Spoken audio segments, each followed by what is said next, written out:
It's time for Security Now. Birthday boy Steve Gibson is here.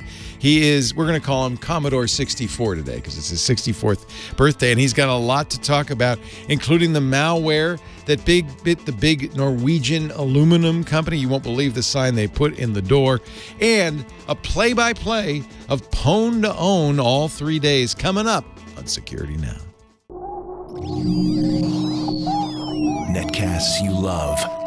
From people you trust. This is Twit. This is Security Now with Steve Gibson, episode 707, recorded Tuesday, March 26th, 2019. Tesla Pwned. Security Now is brought to you by Atlassian. Atlassian software powers the full spectrum of collaboration between IT teams and the rest of your organization. Visit Atlassian.com/IT to see what IT can be by giving their products a try for free. And by Helm. Take back your email and your own data with Helm, a secure personal server that lets you own your online identity. For a limited time, save $50 off the Helm personal server by visiting thehelm.com/securitynow. And by ExpressVPN. Protect your online privacy with one click. Yeah, it's that easy. For 3 extra months with a 1-year package, go to expressvpn.com/securitynow. It's time for Security Now, the show where we cover your security and privacy online with the man and the plan, Panama, Steve Gibson. You actually ever wear a Panama hat? You'd look good in a Panama. You'd look great in a Panama hat. Mine is sort of the French beret. I'm sure you remember me in that. You look good in a beret. I do remember that. Yeah. Used to wear that all the time. Yeah. That was your hat. Just kind of fell out of the habit somehow. It has no brim. You need one with a brim. No, that's true. It does not keep the rain out of your eyes nearly as well as a big Panama hat. So let me add security, privacy, and hat couture. That's right. What's coming up this week? So we have for episode 707, the title of the podcast is Tesla Pwned. Oh, yeah, I saw that. But it wasn't a bad pwnage. It was about as mild a pwnage as it could be. On the other hand, they did drive off with a Tesla Model 3, so they're pretty happy. Yeah. This, of course, was the last week's 3-day Pwn2Own, and it's called Pwn2Own because if you pwn it, you own it. And they pwned it, and they're now driving it. And a little bit of cash also. This is fluoroacetate. They're at it again. They are, and what impressed me the most, I have to say, is that the prize money that they won relative to what Zerodium would have paid, because one of the things they did would have qualified for the $500,000 recently increased, and we talked about this a couple of weeks ago, 0-day in VMware, where they were able to execute code on the host outside of the VM after just browsing to a web page, which is just like, that's the golden goose from Zerodium's standpoint, but they didn't sell it to Zerodium. Good. I'm very impressed. So it's a proof of concept for Pwn2Own, really, that shows it's a benefit. Yeah. So the problem is normally our show notes are 14 pages, and we run out of time. We got 20 pages today. Whoa. I mean, is a lot to talk about. We've got the return. Okay, now arguably there's a little bit of padding here because I had some fun too. I could not pass up the fact that we have the return of Clippy, Microsoft's much-loathed dancing paperclip.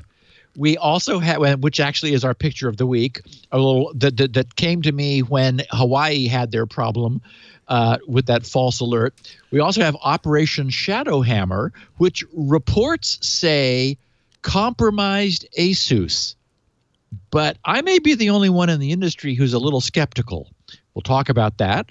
We have the ransomware attack that you brought up. It was occurring during last week's podcast against Norsk Hydro aluminum, which took down across 40 different plants located globally. Wow. It was a ransomware attack. We have the surprise renaming of Windows Defender for a purpose, a severe bug revealed in the most popular PDF generating PHP library, an early look at Microsoft's forthcoming Chromium-based Edge browser, hope for preventing caller ID spoofing, a need to update for users of PuTTY, which is a very popular freeware SSH client. We've got Mozilla's decision to conditionally rely on Windows root store rather than their own. Microsoft will be offering virtual Windows 7 and 10 desktops through Azure, and what that means. Also, I heard you and Mary Jo and Paul talking about this last week, sort of some wondering about what the Windows 7 end of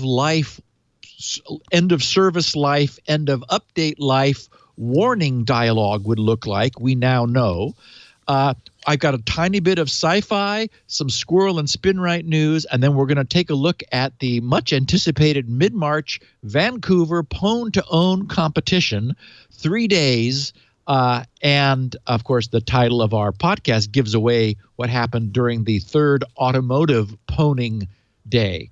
But I think another great podcast for our listeners. And let me know if you need the sportscaster voice, because I'm ready. I'm the Howard Cosell. I can do the play-by-play if you should need it. Okay. Our show today brought to you by our IT department, right? Because without the IT department, there ain't no show. These guys keep us going and flowing. And frankly, in your business, I bet IT is at the center of everything as well. That's why we use Atlassian for IT. Atlassian's a collaboration software company that powers IT teams all over the world. IT is really at the center of everything in this increasingly cloud-based world. The IT teams plan, they execute, and they have to do it better and faster than ever before. And because applications today are more complex than ever, incidents often require unusual collaboration between teams and stakeholders and software development teams. Open, agile, and smart. Those would be 3 words I would use. And that's 3 words I would use to apply to Atlassian. Expectations are high. Stakes are even higher. IT is at the center of it all. And believe me, falling short is not an option, especially when it comes to mission-critical applications. That's why Atlassian is here to help. Of course, you know Atlassian, I'm sure, from Jira. This is a tool we started with anyway. Jira is used to manage projects, to know who's responsible, what they're doing, to piecemeal it out if you need to. Multiple players on a single project to know exactly the status of each part of the project. And then Jira, which is great, flows right into Confluence. We use that heavily, too, to document what happened, what we did to fix it, what to not do in the future, what to do in the future. Documentation's everything for us. But let me tell you that we use this as an IT team. It's not just for developers. Atlassian offers an affordable, reliable set of tools for teams of all kinds and all sizes, from DevOps to Agile, IT apps to Ops to ITSM and whatever's next. Atlassian provides the technology backbone to help modern IT organizations plan, service, and support exactly the kind of change that's propelling our business, and I bet your business too, into the future. We've got Jira, we've got Confluence. If you've got a code database, there's Bitbucket. Those are the kind of the backbone tools of effective cross-team project planning, organization, and communication. But of course, you've got operations too, and that's where OpsGenie and Status Page are so valuable, helping teams detect incidents better, coordinate their response efforts, resolve issues faster, and in my mind, the most important thing for the IT team, communication. Keep customers, stakeholders, colleagues up to date on what's going on. Your teams can choose the tools that are right for your current framework by trusting that as you grow, they will grow with you. That's what Atlassian's all about. And, of course, it all integrates seamlessly. That means you don't have to leave the tool to start, keeping track or running the project. It's all in there. Your team doesn't have to bounce from platform to platform. And as with everything Atlassian does, the tools for your IT team are both easy to use and free to try, and that's really important. So, are you using Atlassian to its best advantage? Go to Atlassian.com/IT. Find the offerings right for your IT team. Atlassian.com/IT. Try Atlassian today to see what IT can be. Clippy's back. I missed little Clippy. Well, okay. I was going to say you're alone in that, but I don't think you are. He was cute. I just don't want him helping me with grocery lists, Yes. Anyway, the picture of the week is it was sent to me back when Hawaii had that bogus ballistic missile alert. And anyway, so this is the Clippy that from yesteryear. It was introduced with Office 97, I think it was, and it was taken out of commission with Office XP. And anyway, much maligned. And anyway, our picture of the week is Clippy saying, "It looks like you're sending out a ballistic missile alert." Would you like some help? Would you like some help? And that's what it used to do. It used to be like watching what you were doing, and like it would jump in, and like, oh my God, so annoying. So, and I mean, it was just, I don't know. I guess it wasn't right for the time, but it turns out Clippy is coming back. Well, at least for some places. In a blog posting made on April 11th, 2001. Okay, so back 18 or 17 years ago, 18 years ago, nearly, Microsoft titled it "Farewell Clippy, What's Happening to the Infamous Office Assistant." Now, and their title said "in Office XP," but what they meant was with Office XP. That is to say, it was introduced in Office 97, and they are saying farewell to it. So what they wrote was, whether you love him or hate him, and actually the vote was very heavily weighted toward the latter, say farewell to Clippy automatically popping up on your screen. Clippy is a little paperclip with the soulful eyes and the Groucho eyebrows, they wrote. The electronic ham who politely offers hints for using Microsoft Office software. Okay, and I love the way they spun this. They said, but after 4 years on screen, Clippy will lose his starring role when Microsoft Office XP debuts on May 1st. Clippy, the Office assistant introduced in Office 97, has been demoted in Office XP. And I did enjoy this pun, the wiry little assistant, because he's made out of a paperclip, is turned off by default. I didn't even know it was still there, so I'm glad it was gone. You could turn it on. Who would ever want to do that? Exactly. Turned off by default in Office XP, but diehard supporters can turn Clippy back on if they miss him. Anyway, and here's the spin. Lisa Gurry, a Microsoft product manager, explained, quote, Office XP is so easy to use. Oh, please. The spin machine. That Clippy is no longer necessary. Oh, it's easy. Or useful. That's right. We've finally figured out how to make our UI work. We don't need a paperclip to come springing out and helping you. Anyway, she said, with new features like smart tags, whatever those are, and task panes, whatever those are, Office XP enables people to get more out of the product than ever before. Thank God. These new simplicity and ease of use improvements really make Clippy obsolete, she said. And then finally, he's quite down in the dumps, Gurry joked. He has even started his own campaign to try to get his old job back or find a new one. Now, surprisingly, that was then. A report in USA Today, the USA Today, not Today, back in 2002, stated that Microsoft banked on its customers' contempt. This is actually, USA Today said this back then. Microsoft banked on its customers' contempt of Clippy to promote Office XP. That's a selling point. No more Clippy. Right. No more of that Anyway, that's funny. On Thursday, they wrote on Thursday, Microsoft is scheduled to unveil the last installment in a non-traditional advertising campaign that aims to sell the newest version of Office, called XP, by encouraging customers' hatred of Clippy. Unbelievable. So here we are now, finally today, 18 years later, and wouldn't you know it, Clippy's lobbying to return to the limelight appears to be paying off. Clippy is about to make a not long-awaited comeback for Microsoft's Teams app. The effort is open source and on GitHub. So the animations are all publicly available.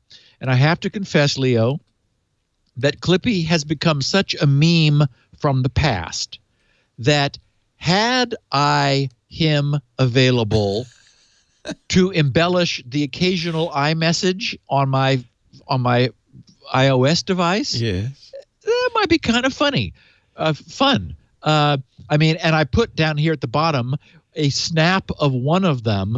We have the beer drinking Clippy, because it's 29.19 now, so we can do that. They let him drink beer?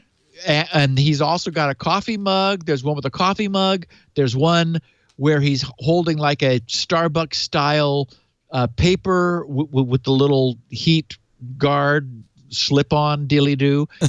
Anyway, there's a bunch of them. They're animated, and I'm sure that someone is going to grab them off of GitHub and sprinkle them around. So I've never been much of a big fan of the emojis and things. But if we had this little bank of animated paper clips, almost because it's a dated meme, I think it would be kind of fun. So I'll bet it happens. Nice.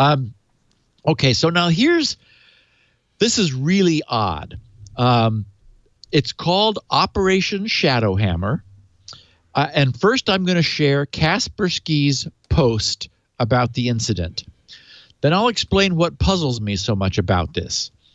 So Kaspersky wrote, earlier today, and this just happened, Motherboard published a story by Kim Zetter on Operation ShadowHammer. And I should mention that Motherboard's story is based on Kaspersky's research. So they're sort of self-referential here.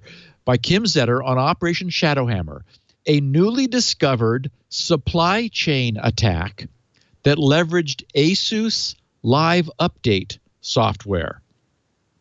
And Motherboard's headline read, hackers hijacked Asus software updates to install backdoors on thousands of computers.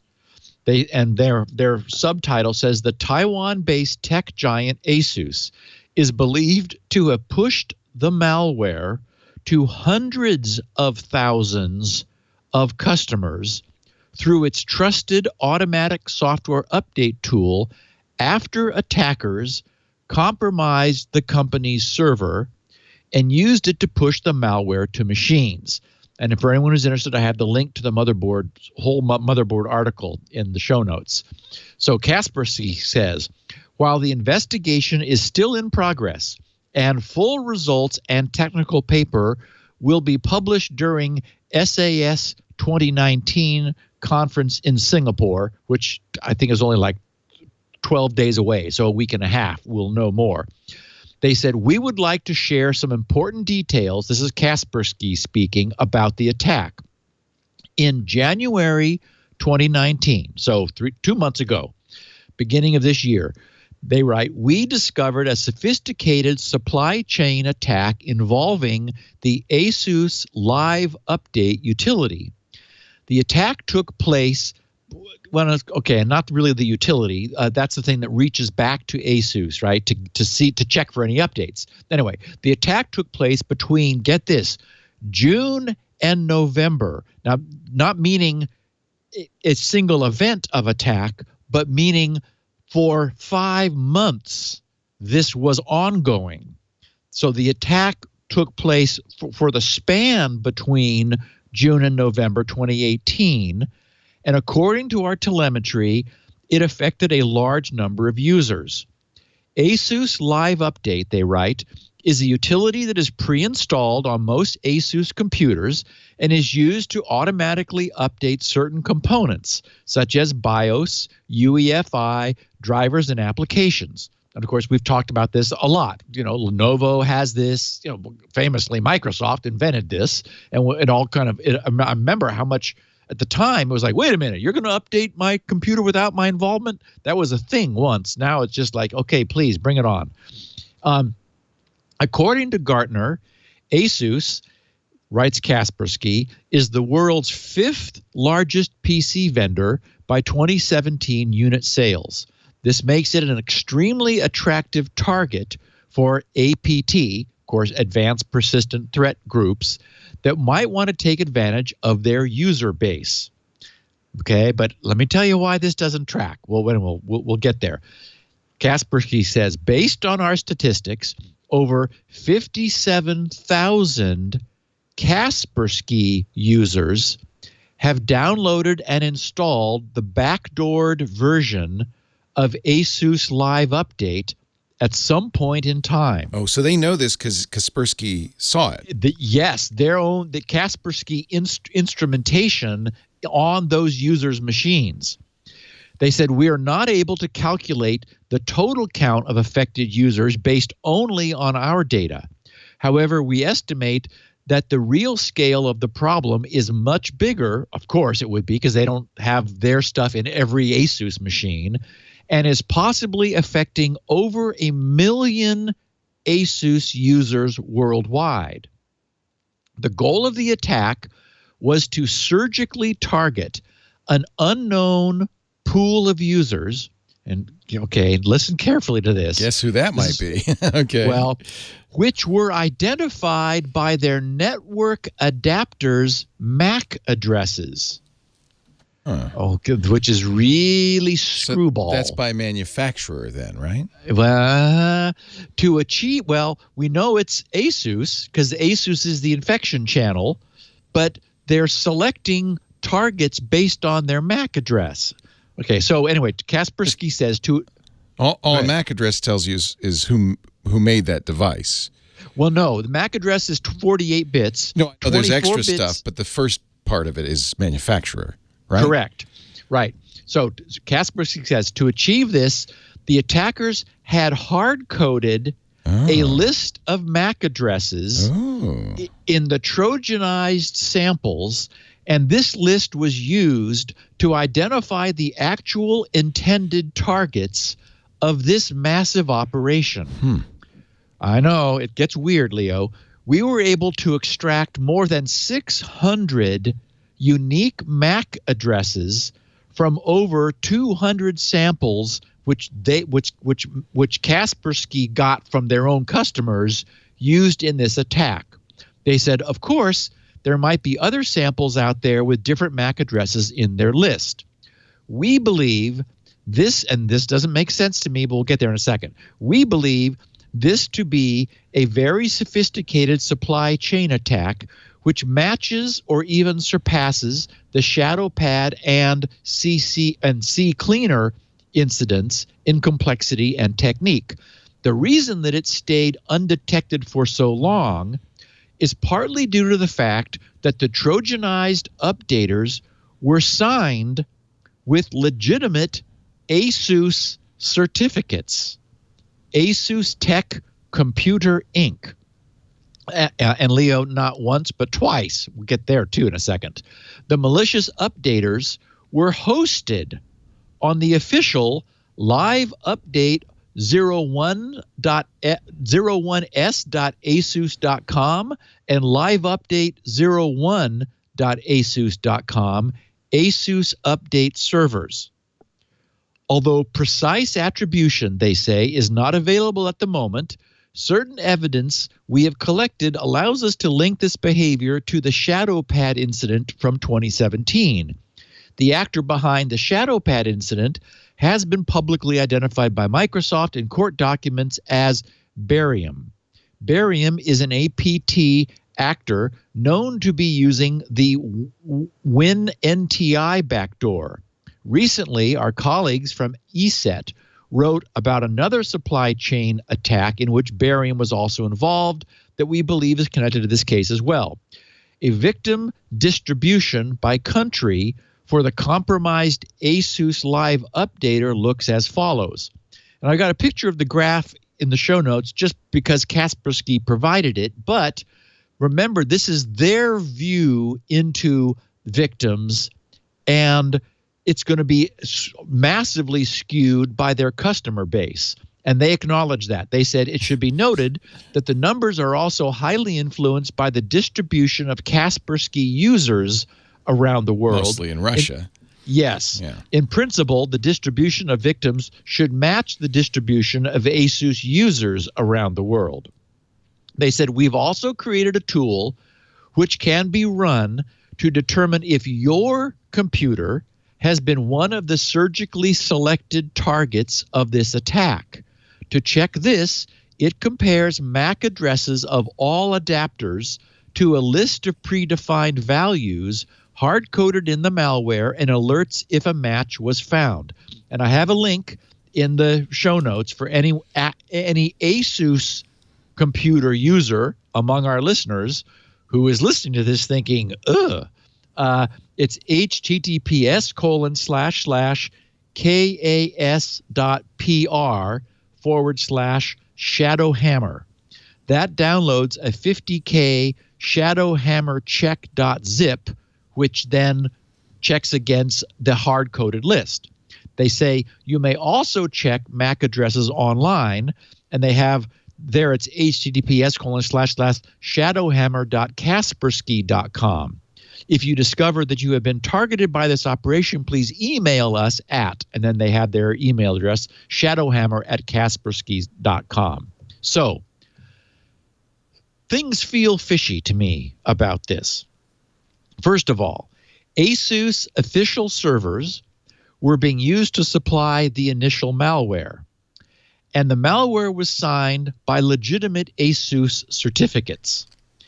And though Kaspersky's brief summary didn't mention it, other coverage noted that Asus was being uncooperative in the extreme about this, denying that anything had happened at all. 100% stonewalling. What I find so puzzling and curious is that the malware delivered by Asus's own servers from Asus and signed by Asus used the victim's MAC addresses to identify individual specific Asus machines. And what's most troubling is that no one but Asus, the manufacturer of those machines, would reliably know what MAC addresses specific machines have. As we know, MAC addresses, while not highly secret, neither are they widespread. A machine's MAC address is often printed on the label outside the box and on the label underneath the machine, for example, in the case of a laptop, or on the label on the machine. But the MAC address is inherently highly local because it's not transmitted over the internet. The MAC address, as we have often described, provides local Ethernet network hardware addressing for use within a single Ethernet subnet. So, for example, any IP internet packet router serves as an intelligent link between separate Ethernet networks with a different network on each of its interfaces. Unless a router is bridging two networks at the Ethernet layer, the MAC address from one network is removed and its contained IP packet is routed to another interface where it is re-encapsulated with an Ethernet packet for that other network containing its source and destination MAC addresses. So my point is, how would some random external malicious agency obtain the physical hardware Ethernet MAC addresses that are only useful for Asus customers, because that's the source of this infection, across a large collection of specific Asus machines? Okay, so if we're brainstorming, one possibility is that these were wireless laptops. We've been talking about MAC addresses recently and MAC address spoofing on Wi-Fi. So if they were wireless laptops, they would have been promiscuously broadcasting their MAC address more or less constantly to every Wi-Fi access point within range. And as we know, a MAC address is a 48-bit value composed of two halves, a 24-bit registered manufacturer number and a 24-bit serial number within that manufacturer. So they had the full qualified MAC address, not just the first half. Right. So they were specifically targeting machines. A machine, yes. Well, that is interesting. I know. So the fact of them being Asus laptops would have been evident from their MAC addresses. So there's, if you were stretching, some possibility that the machine's MAC addresses of specific individuals could have somehow been gathered over time. But it stretches credulity. If they were wired desktop machines, it's difficult to come up with any theory to explain how some random remote third party could obtain those machines' Ethernet MAC addresses. And if some agency was close enough to a wired machine to obtain its MAC address, it probably has physical proximity anyway, so it wouldn't need to go this weird circuitous route to get its malware into this Asus machine. Occam's razor suggests that when confronted with a lack of definitive evidence, the simplest explanation is likely to be the best. And distressing as this is, this suggests that the entire thing was likely a covert and deliberate campaign, if not on the part of all of Asus, then an insider action within Asus. Only Asus has the certs to sign their update downloads. From Motherboard's reporting, Motherboard said, quote, "The attackers used two different Asus digital certificates to sign their malware. The first expired in mid-2018. So the attackers then switched to a second, newer, legitimate Asus certificate to re-sign their malware after this." So what sorts of security are we to believe exists at Asus if they were not a willing or begrudging collaborator? Well, let me provide a scenario. Okay, well, let me finish. One second. Yeah. So the attackers first signed their malware with Asus's protected, guarded, super secret code signing certificate. And those attackers placed that Asus signed malware onto both of Asus software update servers, where it stays undetected for 5 months.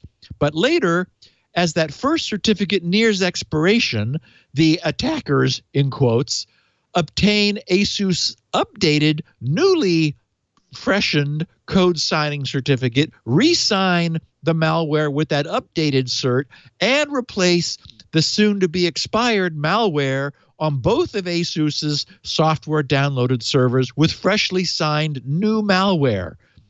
That's what we're to believe. And Asus had no knowledge of any of this.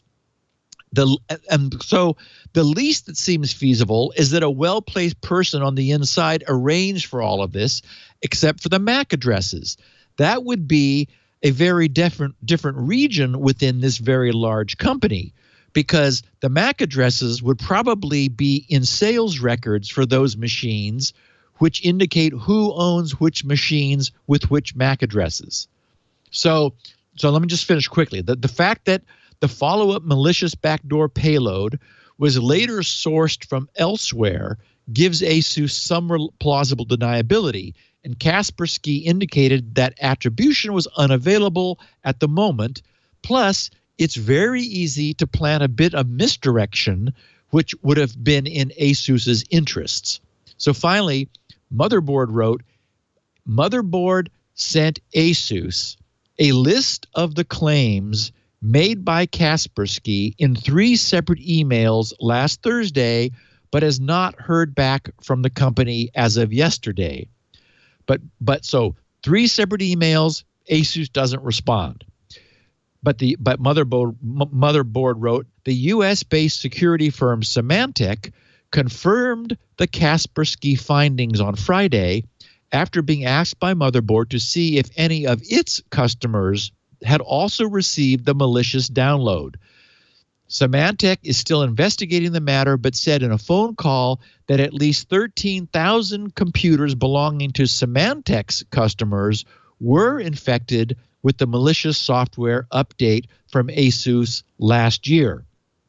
Liam Omerchu, Director of Development for the Security Technology and Response Group at Symantec, was quoted by Motherboard saying, "We saw the updates come down from the live update Asus server.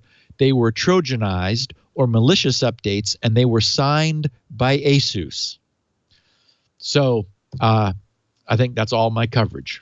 So I'm just, for our listeners' sake, for 5 months, late last year, Asus was delivering a malicious download, which if you were one of 600 selected people by the MAC address of your machine, that machine then reached out to a Trojan supply server to download additional active malware into your machine. So of the thousands of people who were infected, only those 600 got anything malicious. Correct. They that's interesting. They were infected with So here's the scenario. Let me offer a scenario. See if this makes sense. Asus has this built in. This is a standard updating procedure. They have all the MAC addresses. Yes. They have this built in. Presumably they sign the software when they deliver it. It's an update package. If a bad actor got into Asus's system and replaced the update package with a malicious package, which then got signed and sent on as if it was a regular update package, all of this would fit, except for that one little bit, which is in order to target 600 machines, you'd have to have 600 MAC addresses. Yes, and remember that the malware was updated when its first certificate was nearing expiration. So the bad guy's in there. I mean, we know people, bad guys sit in networks. So so let's say that Asus, by the way, a Taiwanese company, not a mainland China company. But let's say a bad actor from North Korea or some nation state had access to the Asus network, got in there, was able to put the malware in there. Is it conceivable? I mean, when you hear that something's targeting 600 machines, that sounds like a nation state going after individuals. It's not a mass attack, right? Correct. It's a targeted attack. Because they're estimating in 5 months 1 million people, a million Asus customers, checked in. It's part of the normal Asus update process. Exactly. Yeah. So couldn't a bad guy who had access to Asus's network perpetrate this? I mean, it sounds like especially a nation-state bad actor perpetrate something like this? Yeah. And I could see why Asus would be very slow to respond, because this looks really bad. They're like going, holy crap, what? The first thing, if I'm the CISO at Asus, I'm going, guys, let's find this intruder. Let's figure this out.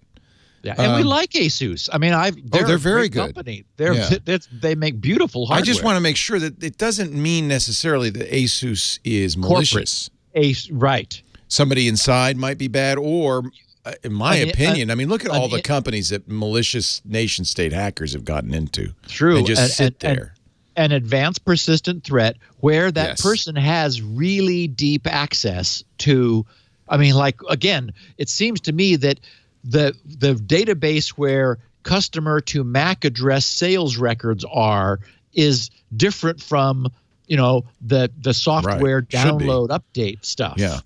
Were the MAC addresses sequential or just random? And do we know anything about those 600? No. In fact, in 12 days, Kaspersky's that thing is Kaspersky's own that SAS. It's the Security Analysts Summit in Singapore, where they're going to present a paper on this. So in 2 weeks, we should have some more information from them.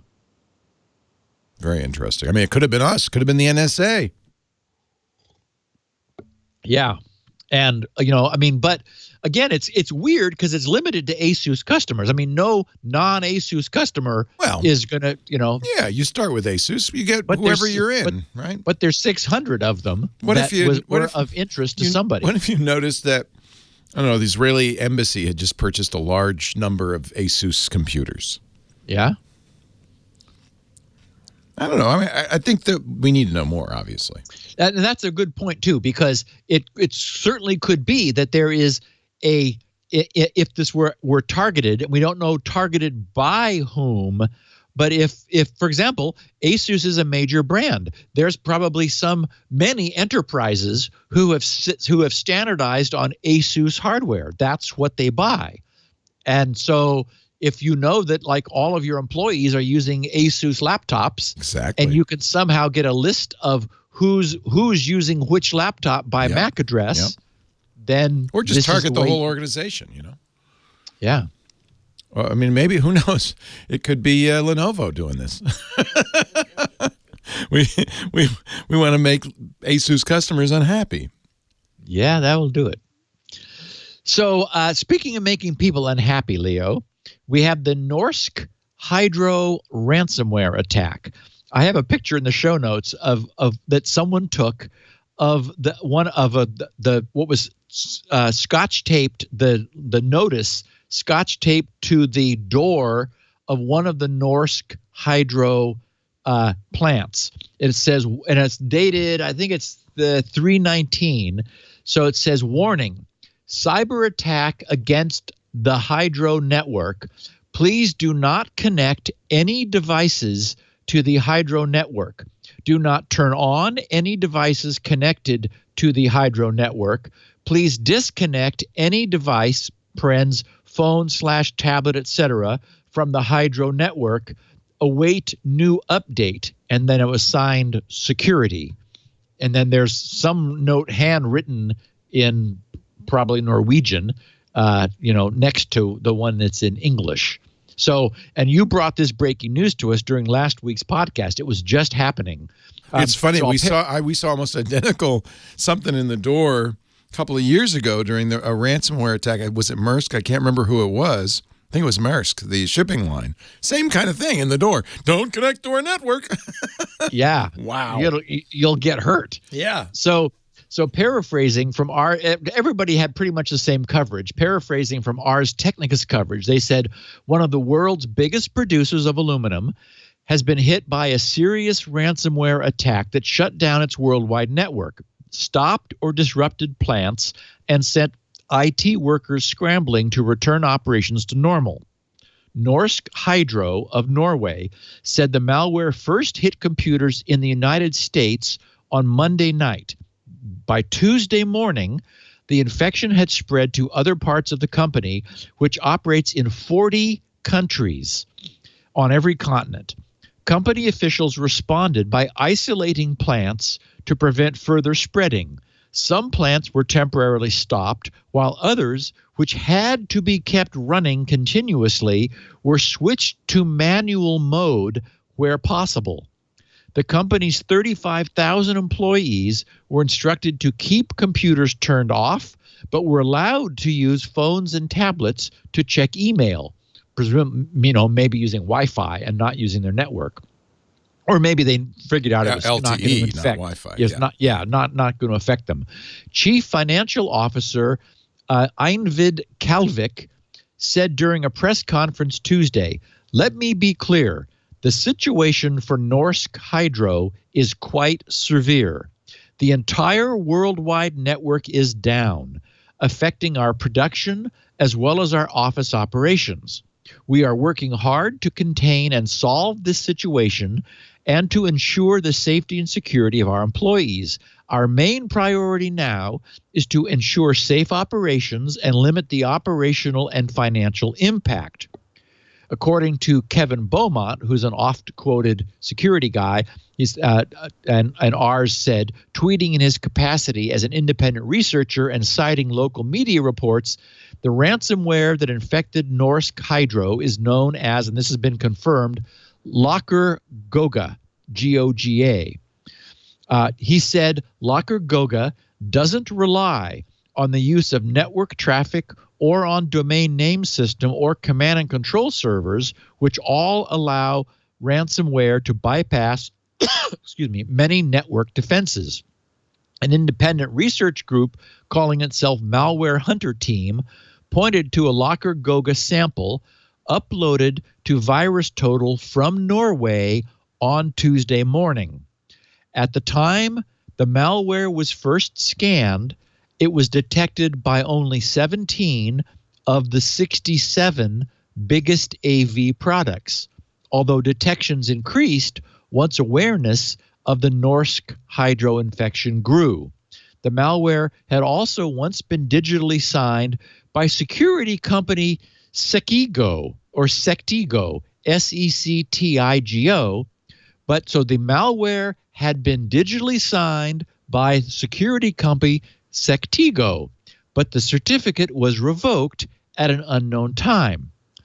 In the statement, Sectigo senior fellow Tim Callan wrote, quote, "As a policy, Sectigo revokes certificates used in malware attacks and does not issue certificates to known malware." It's like, oh, thank you. To known, but wait, Leo, it gets better. To known malware purveyors. He said, "We encourage security researchers to report instances of malware employing Sectigo certificates at signedmalwarealert@sectigo.com." Okay, now, when I first read this, I thought to myself, who the heck is Sectigo? Leo, guess who? Our old friends Komodo. Oh, Lord. Now operating under a shiny new name. Yes, the old one got a little tarnished. Yeah, they so thoroughly ruined their previous name. Oh, so horse of a different color, company by a different name, but yes, Komodo issued the certificate that signed the Locker Goga malware. So a text file that the attackers included in the malware, it's a longer file with a bunch of nonsense, but it starts out saying there was a significant flaw in the security system of your company. You should be thankful that the flaw was exploited by serious people and not some rookies. They would have damaged all your data by mistake or for fun. Your files are encrypted with the strongest military algorithms, RSA 4096 and AES 256. Without our special decoder ring, no, not ring, just decoder. Without our special decoder, it is impossible to restore that data. Attempts to restore your data with third-party software such as PhotoRec, Rano Decryptor, etc., will lead to irreversible destruction of your data. Oh, God.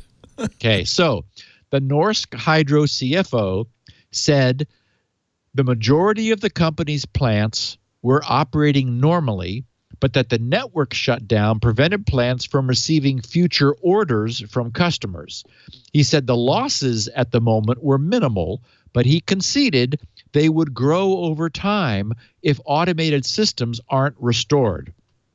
Kalavik, that's the CFO, was unable to provide any timetable for how long it would take to disinfect the network.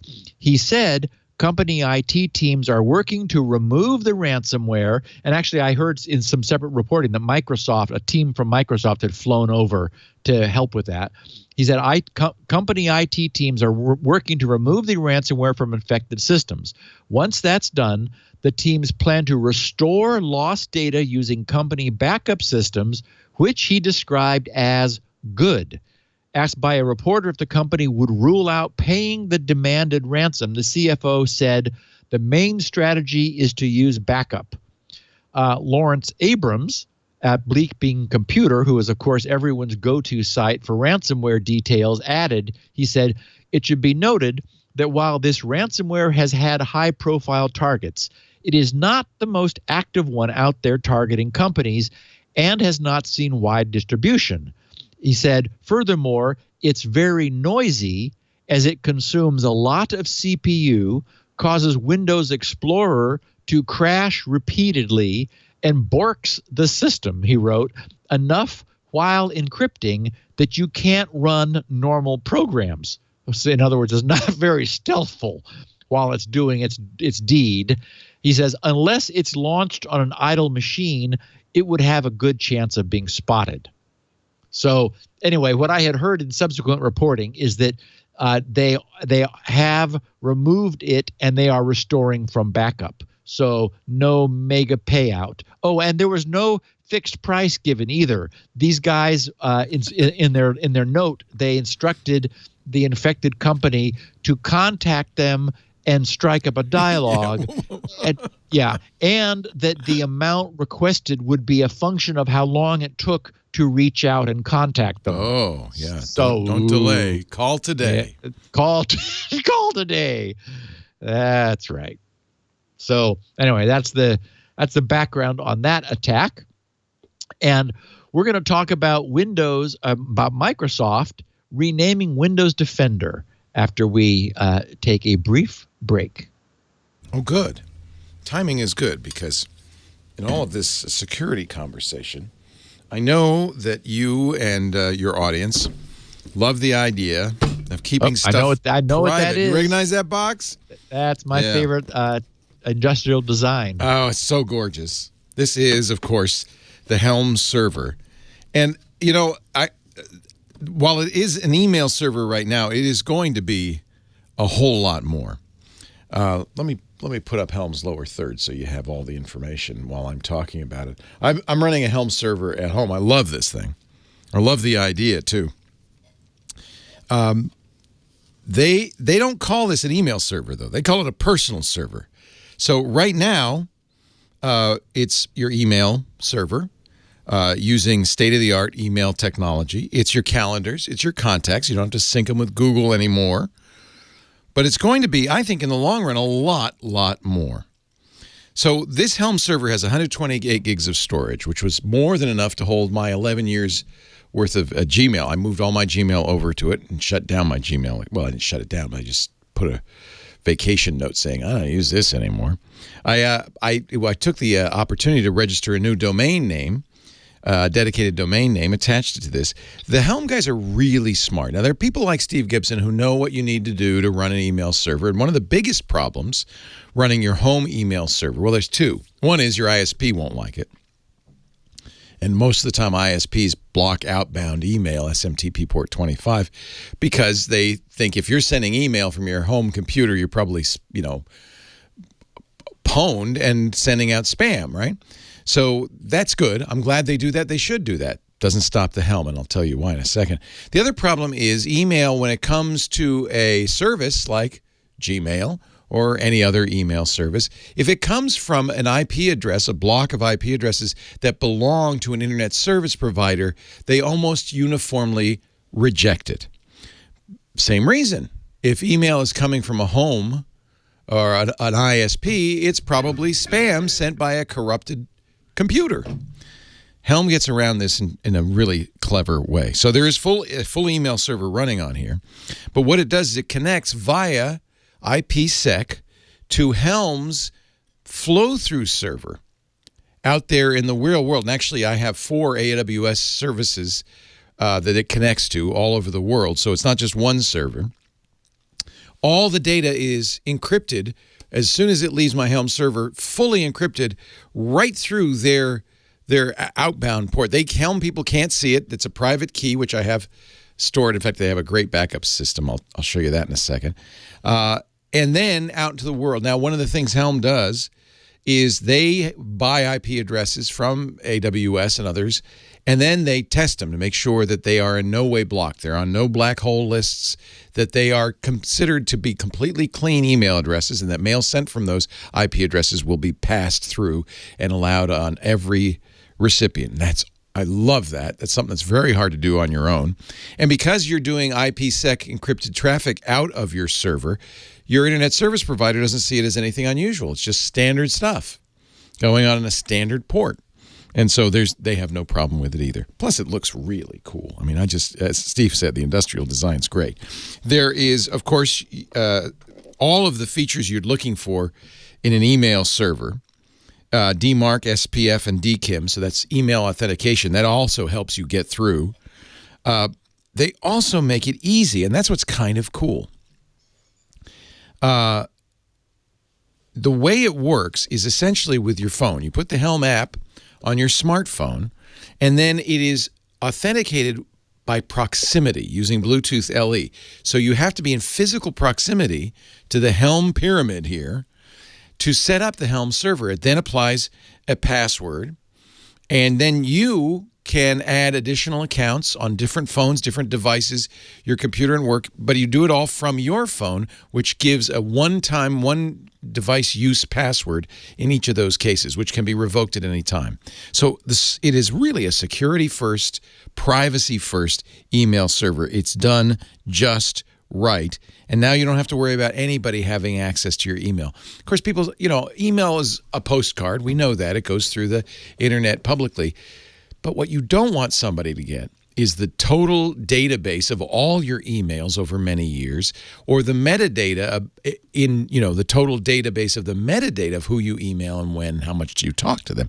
That's your private stuff. And Helm gives you uncompromising personal data privacy and security. The disk is fully encrypted, and I've got my Helm key. It comes... I keep it at work because I don't want it. But what you do is it sets up a key that's managed in a secure enclave in the Helm server. It's secure boot, so it can't be modified. Server-to-server encryption is over TLS. It uses Let's Encrypt. You'll be happy to hear that, Steve. Your proximity-based two-factor authentication using the Helm app. IPsec VPN tunnel. And then what you do is I love this, you plug in your Helm USB key when you first set up your Helm, and it copies the recovery keys onto this USB key, which you then put somewhere safe.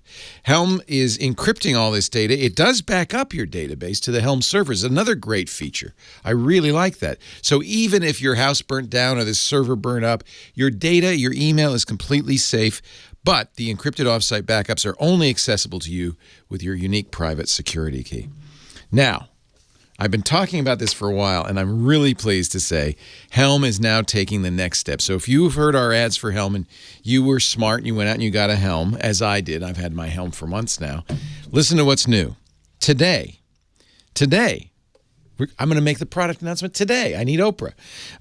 Helm is adding secure file sharing, secure photo sharing, backup, and view powered by Nextcloud. You probably know Nextcloud. It's a great open source service. Helm customers can easily upload and view their files and photos securely on their Helm personal server with all of that same encryption, all of that same protection. You now have a file server. You have your very own. And again, automatic file backup through synchronization. File management is fast, easy, and secure. If you bought a Helm, congratulate yourself, pat yourself on the back, because you and I both are getting this update today. We can do a whole lot more with our Helm. And eventually down the road, I know you're going to say, well, 128 gigs, I need more storage. They've made it possible for you to easily add, there's a USB-C Thunderbolt ports in the back here, and Ethernet. You can use Wi-Fi or Ethernet, but it's going to be easy to add additional storage to your Helm so that you can put as much as you want on there. Look, privacy, as you know if you listen to the show, is a right. It's not a setting. You're going to want to protect what matters with Helm. At first, it was just email, calendar, and address book. Now it's all your data and your photos. And for a limited time, you'll save $50 off the personal server from Helm. All you have to do is go to their website, thehelm.com/securitynow. This is a limited time offer. I think this is the last time we're going to offer it to you, in fact. Thehelm.com/securitynow. And I'm really thrilled to be able to tell you the new features, if you've got a Helm already, are coming to your Helm today. That is really exciting. This is such a great solution for anybody who wants to make it easy and totally secure to handle your files, your data, your email, your calendar, your address book, and your photos. Helm.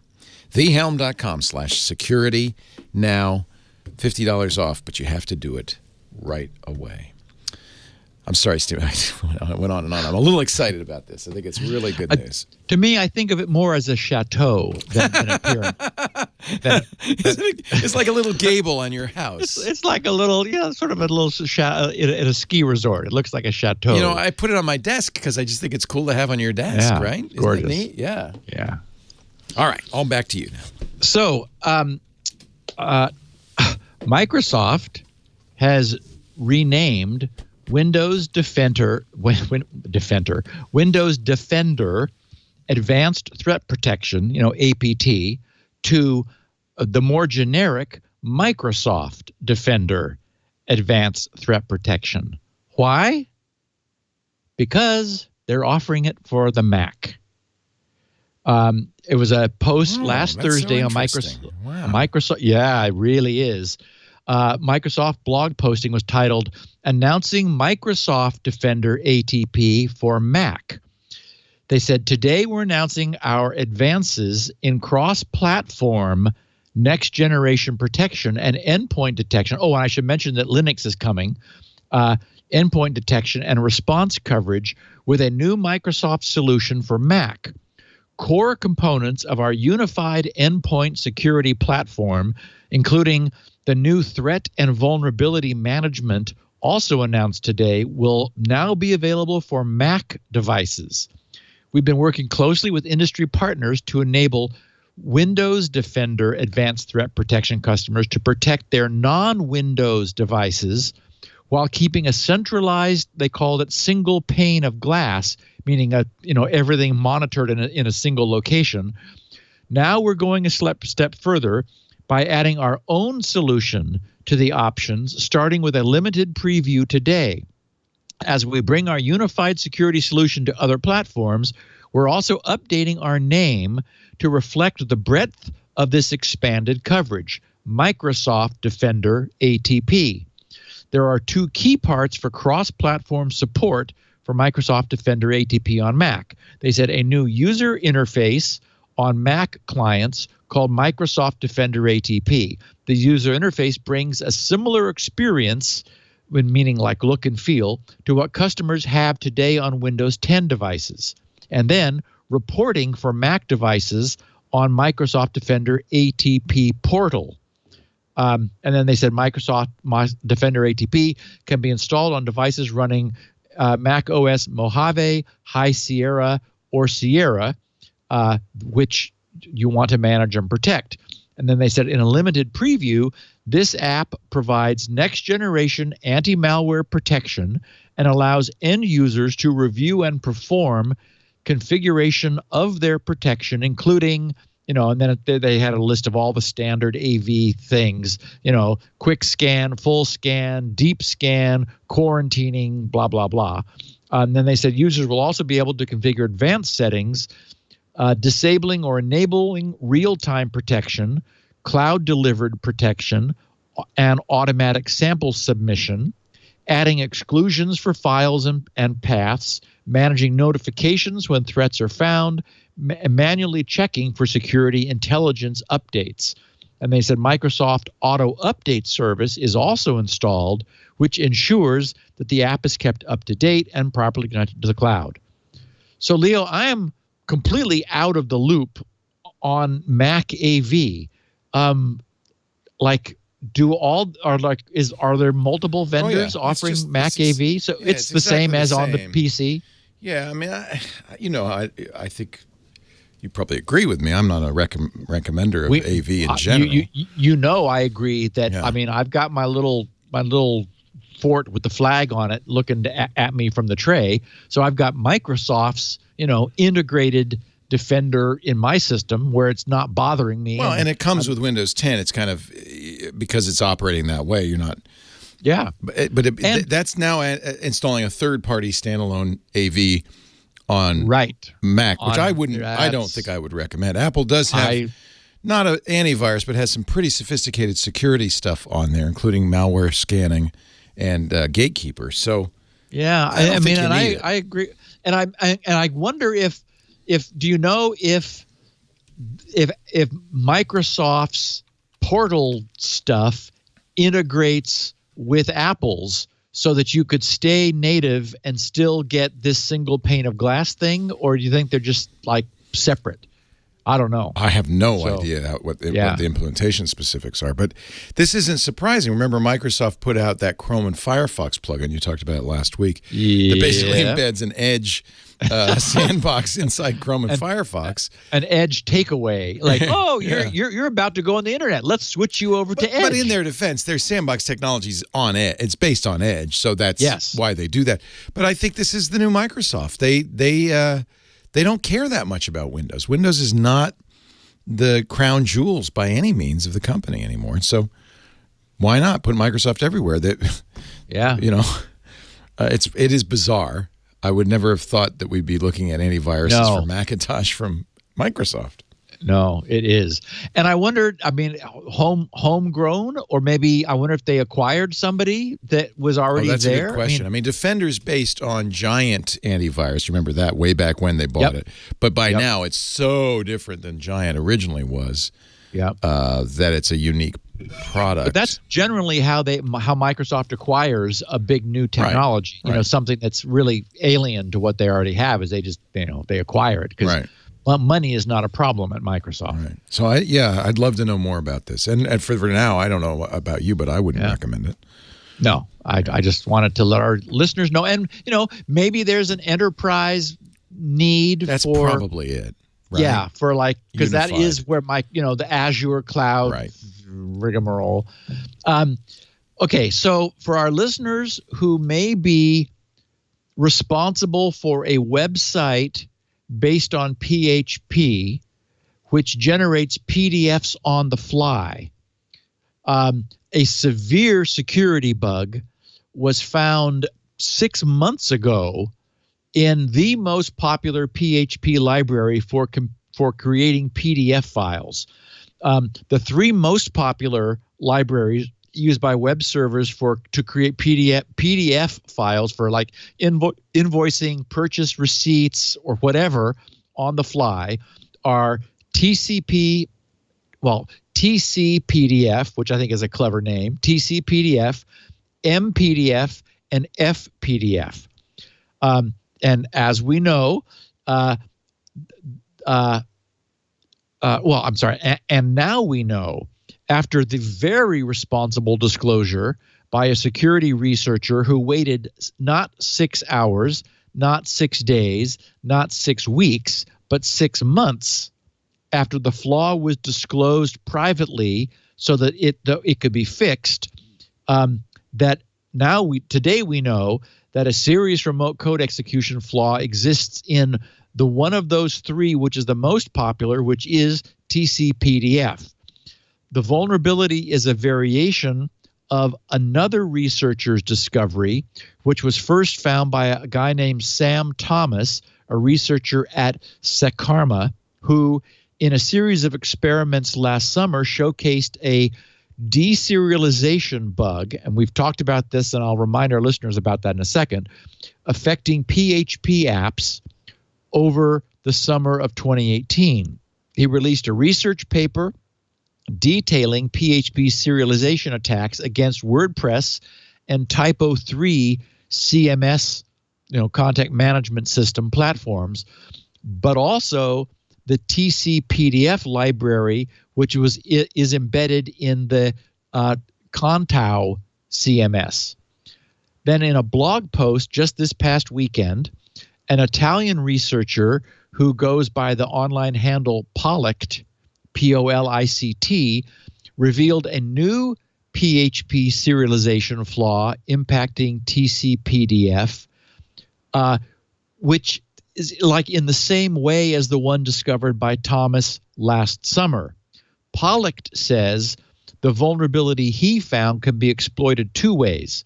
The first is on websites that allow user input to be part of the PDF generation process, such as, for example, when adding a name or an email address or other details, which would then be bound into the resulting PDF. The second would be on websites that contain cross-site scripting vulnerabilities, where an attacker is able to plant malicious code inside the HTML source code that will then be fed to the TCPDF library to convert it into a PDF. one way or another, the requirement is to supply deliberately malformed data to the TCPDF library, which causes that library to call the PHP server's something known as the PHAR, PHAR:// stream wrapper, which later then abuses the PHP deserialization process to run code on the underlying server. So what the upshot of all this is, it is a very potent remote code execution vulnerability. He notes that it's a complex attack requiring advanced PHP coding skills to exploit. And as we have discussed previously, deserialization attacks are difficult to uncover and are the bane of many programming languages. Ruby, Java, .NET, and PHP all have these problems. Recall that when we serialize something, we convert a complex structured data into a linear, thus a serialized byte stream. I mean, that's like for storage. In order to store a complex data structure, it's serialized into a blob. Then when we deserialize in order to read it back and reconstruct it, we're reversing the process to convert that byte stream back into the original complex data structure. But all too often, coders who write the deserializer, well, they're typically the same people who wrote the serializer, so they inherently assume that the byte stream they are being fed back is the one that their serializing code generated, that it was created by a well-meaning serializer. But of course, a deserializer is necessarily an interpreter. It reads the incoming byte stream and interprets its meaning in order to reconstruct this complex data structure. And as we have often noted on the podcast, interpreters are inherently fraught with problems. So Pollock said that he reported the vulnerability and it was given a 2018 CVE 17057 to the TCPDF library author last August, so long time ago. The TCPDF team then released an updated TCPDF 6.2.20 a month later in September to address the issue. Unfortunately, when the TCPDF team did that, they accidentally reintroduced the earlier vulnerability reported by Sam Thomas while attempting to patch the one reported by Pollock. Like I said, interpreters are finicky beasts. So finally, both issues were resolved in version 6.2.22. Pollock published the details about this vulnerability last week after waiting 6 full months after the patch's release due to the bug's severity, the fact that it is remotely exploitable. It runs the attacker's code on the attacked server, and it affects any PHP-based website that uses TCPDF to render its PDFs on the fly, which are a lot. So he waited 6 months to allow updates to actually get out to the endpoint. In their coverage of this, ZDNet noted that the TCPDF library is one of today's most popular PHP libraries and has been used, quote, they wrote all over the place in standalone websites, in content management systems, CMS plugins, CMS themes, enterprise intranets, CRMs, HRMs, invoicing solutions, many PDF-centered web apps, and others. And ZNet says, patching isn't as easy as it sounds. In some cases, this means replacing a file and editing a build instruction, but in other places, it might require rewriting large swaths of code. So anyway, and we know that PDF libraries are sort of that unsexy back end that are exactly the sorts of things that tend to be overlooked by web developers and website maintainers. So the takeaway for our listeners is, if you're responsible for any website that does generate on-the-fly PDFs, make sure that if you're using TCPDF, that it is at version 6.2.22 or later. Because now that this is public, bad guys are going to know. I mean, we know what the pattern is here now. Something like this that's juicy is revealed publicly. The bad guys roll up their sleeves and they start looking for opportunities to exploit. So you want to make sure that ideally in the intervening 6 months, in the natural course, that library would have been updated because you've had plenty of time. If not, then don't delay. News is from Bleeping Computer that Microsoft's leaked Edge browser based on Chromium is looking really good. Bleeping Computer reported that over this past weekend, a leaked build for the Chromium-based Edge browser has been released that is providing users with their first look at the upcoming browser from Microsoft.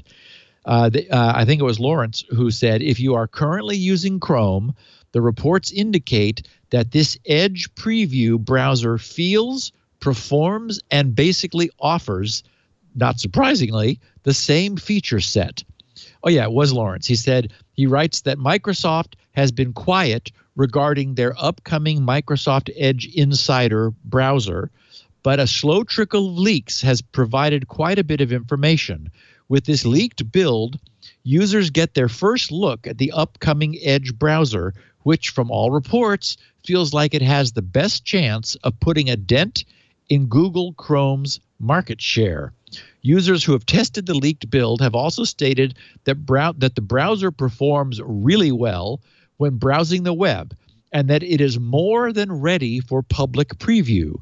Microsoft has modified the layout of the browser to make it feel more like a Microsoft app. For example, he says the settings pages have a left-hand navigation panel similar to other Windows 10 apps. I like the way the control panel looks because I saw a picture of it. Microsoft also included their own services into the browser, not surprisingly. For example, Google Safe Browsing has been removed in favor of Microsoft Smart Screen. In addition to setting up a dedicated Microsoft extension store, Edge, and this is really interesting, also allows users to enable the installation of extensions from Chrome's web store. While Microsoft states that these extensions are unverified, as a warning, it provides an enormous pool of extensions for users to install right off the bat, right from release. So this feels significant. We've got Google with currently the largest browser share, and we've got then the largest browser built into the largest desktop and laptop share, effectively merging into one. So, I mean, this will only be Windows 10, but still, it'll automatically, we know what Microsoft will do. As soon as this thing is ready, all Edge will be converted to this, and a month later, everybody running Windows 10, which is a little over half of the Windows install base now, will be essentially merged with everybody who is, whether we're running Windows 10 or Google's Chrome, and everybody not running Windows 10 who is using Google Chrome, effectively all using the same browser. So that's a lot of weight for that browser. And it makes me glad that we have a Squirrel plugin running on Firefox and Chrome, because that'll soon also then be running on Edge, and that'll be cool. Leo, I titled this next piece from our pained abbreviation department, because boy, this one is a stretch. Yeah, I know what you're going to talk about too. Really wanted to call this Shaken Stir. Little Bond Shaken, reference, yeah. Yeah, exactly. Shaken, SHAKEN, and this was a reach. Signature-based handling. So we got the S and the H of asserted. Now we have the A. Information. Okay, we're going to forget about the I. Using. Forget about the U. Tokens. Oh boy. And we're going to get the KEN to finish the shaken. So ouch. And then of course, stir, that comes from Secure Telephone Identity Revisited. So it's like, okay, you guys, the military, I think, has the best acronym people. I don't know how Congress is pretty good too. They come up with some wild acronyms. Yeah.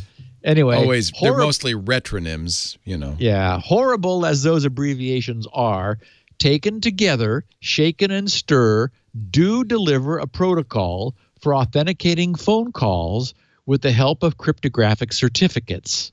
The U.S. Federal Communications Commission has been pushing for shaken/stir's adoption and has imposed an end of 2019 hard deadline for networks to implement the protocol.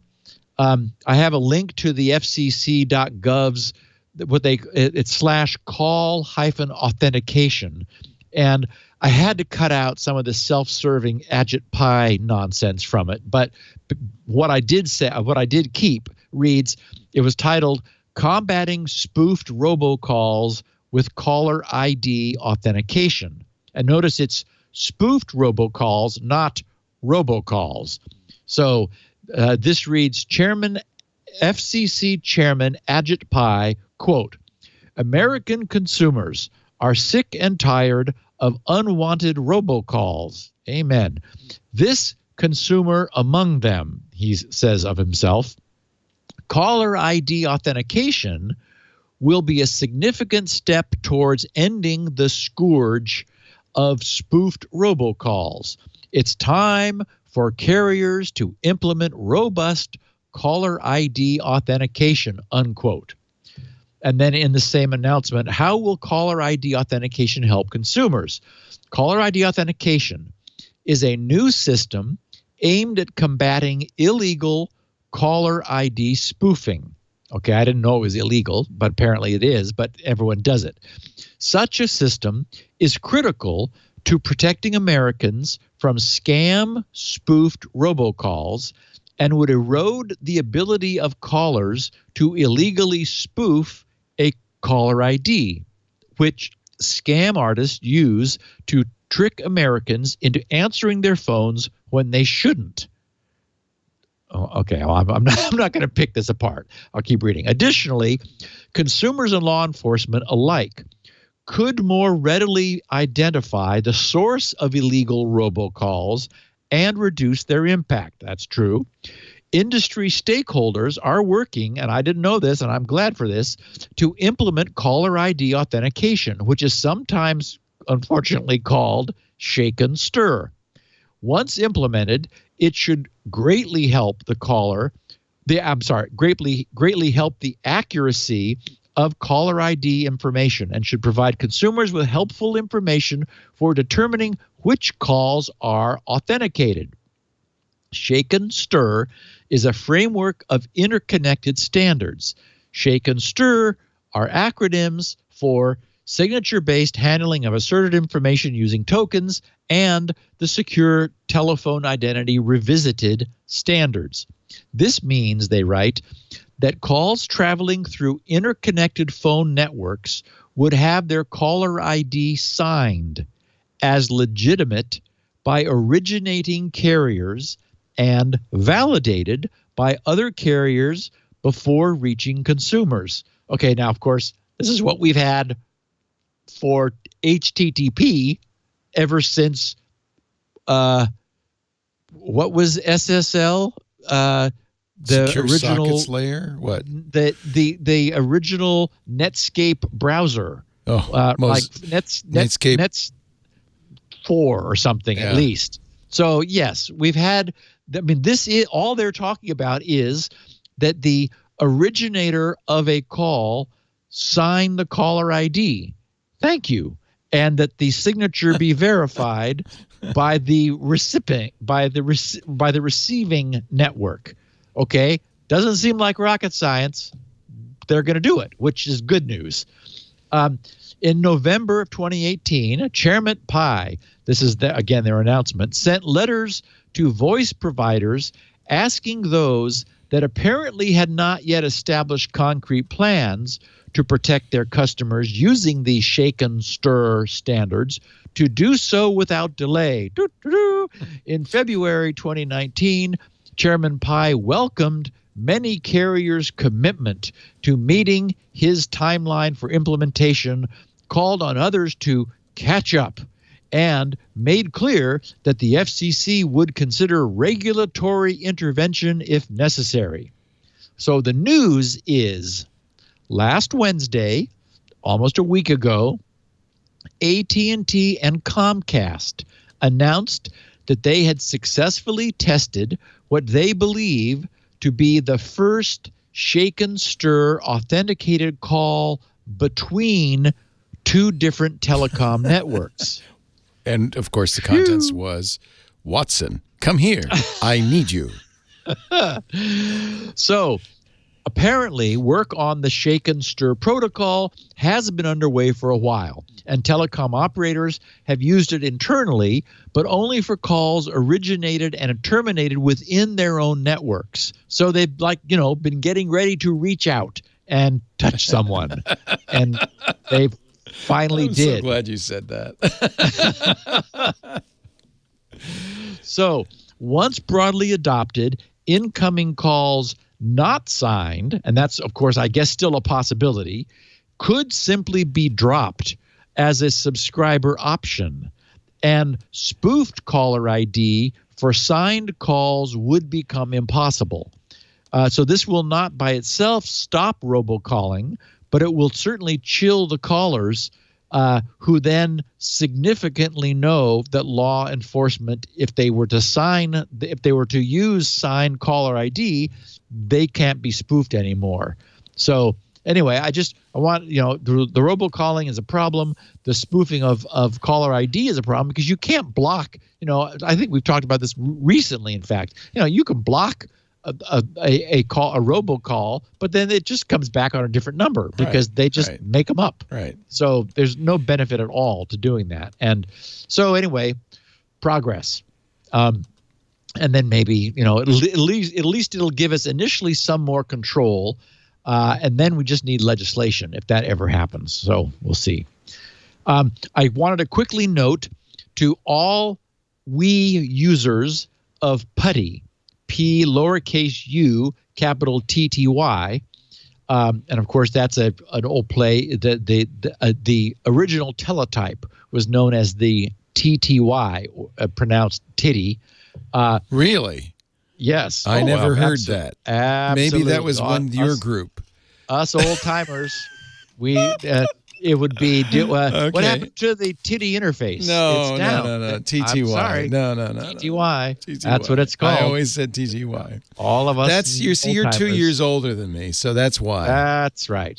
So, it is a very popular SSH and Telnet client for securely with SSH connecting to remote systems over a network. They have just announced and released 0.71. And I don't know why they're not at 1.0. I was like, get off. I mean, just make it 1.0. I mean, it's been around for a long time. Anyway, for whatever reason, it's at 0.71.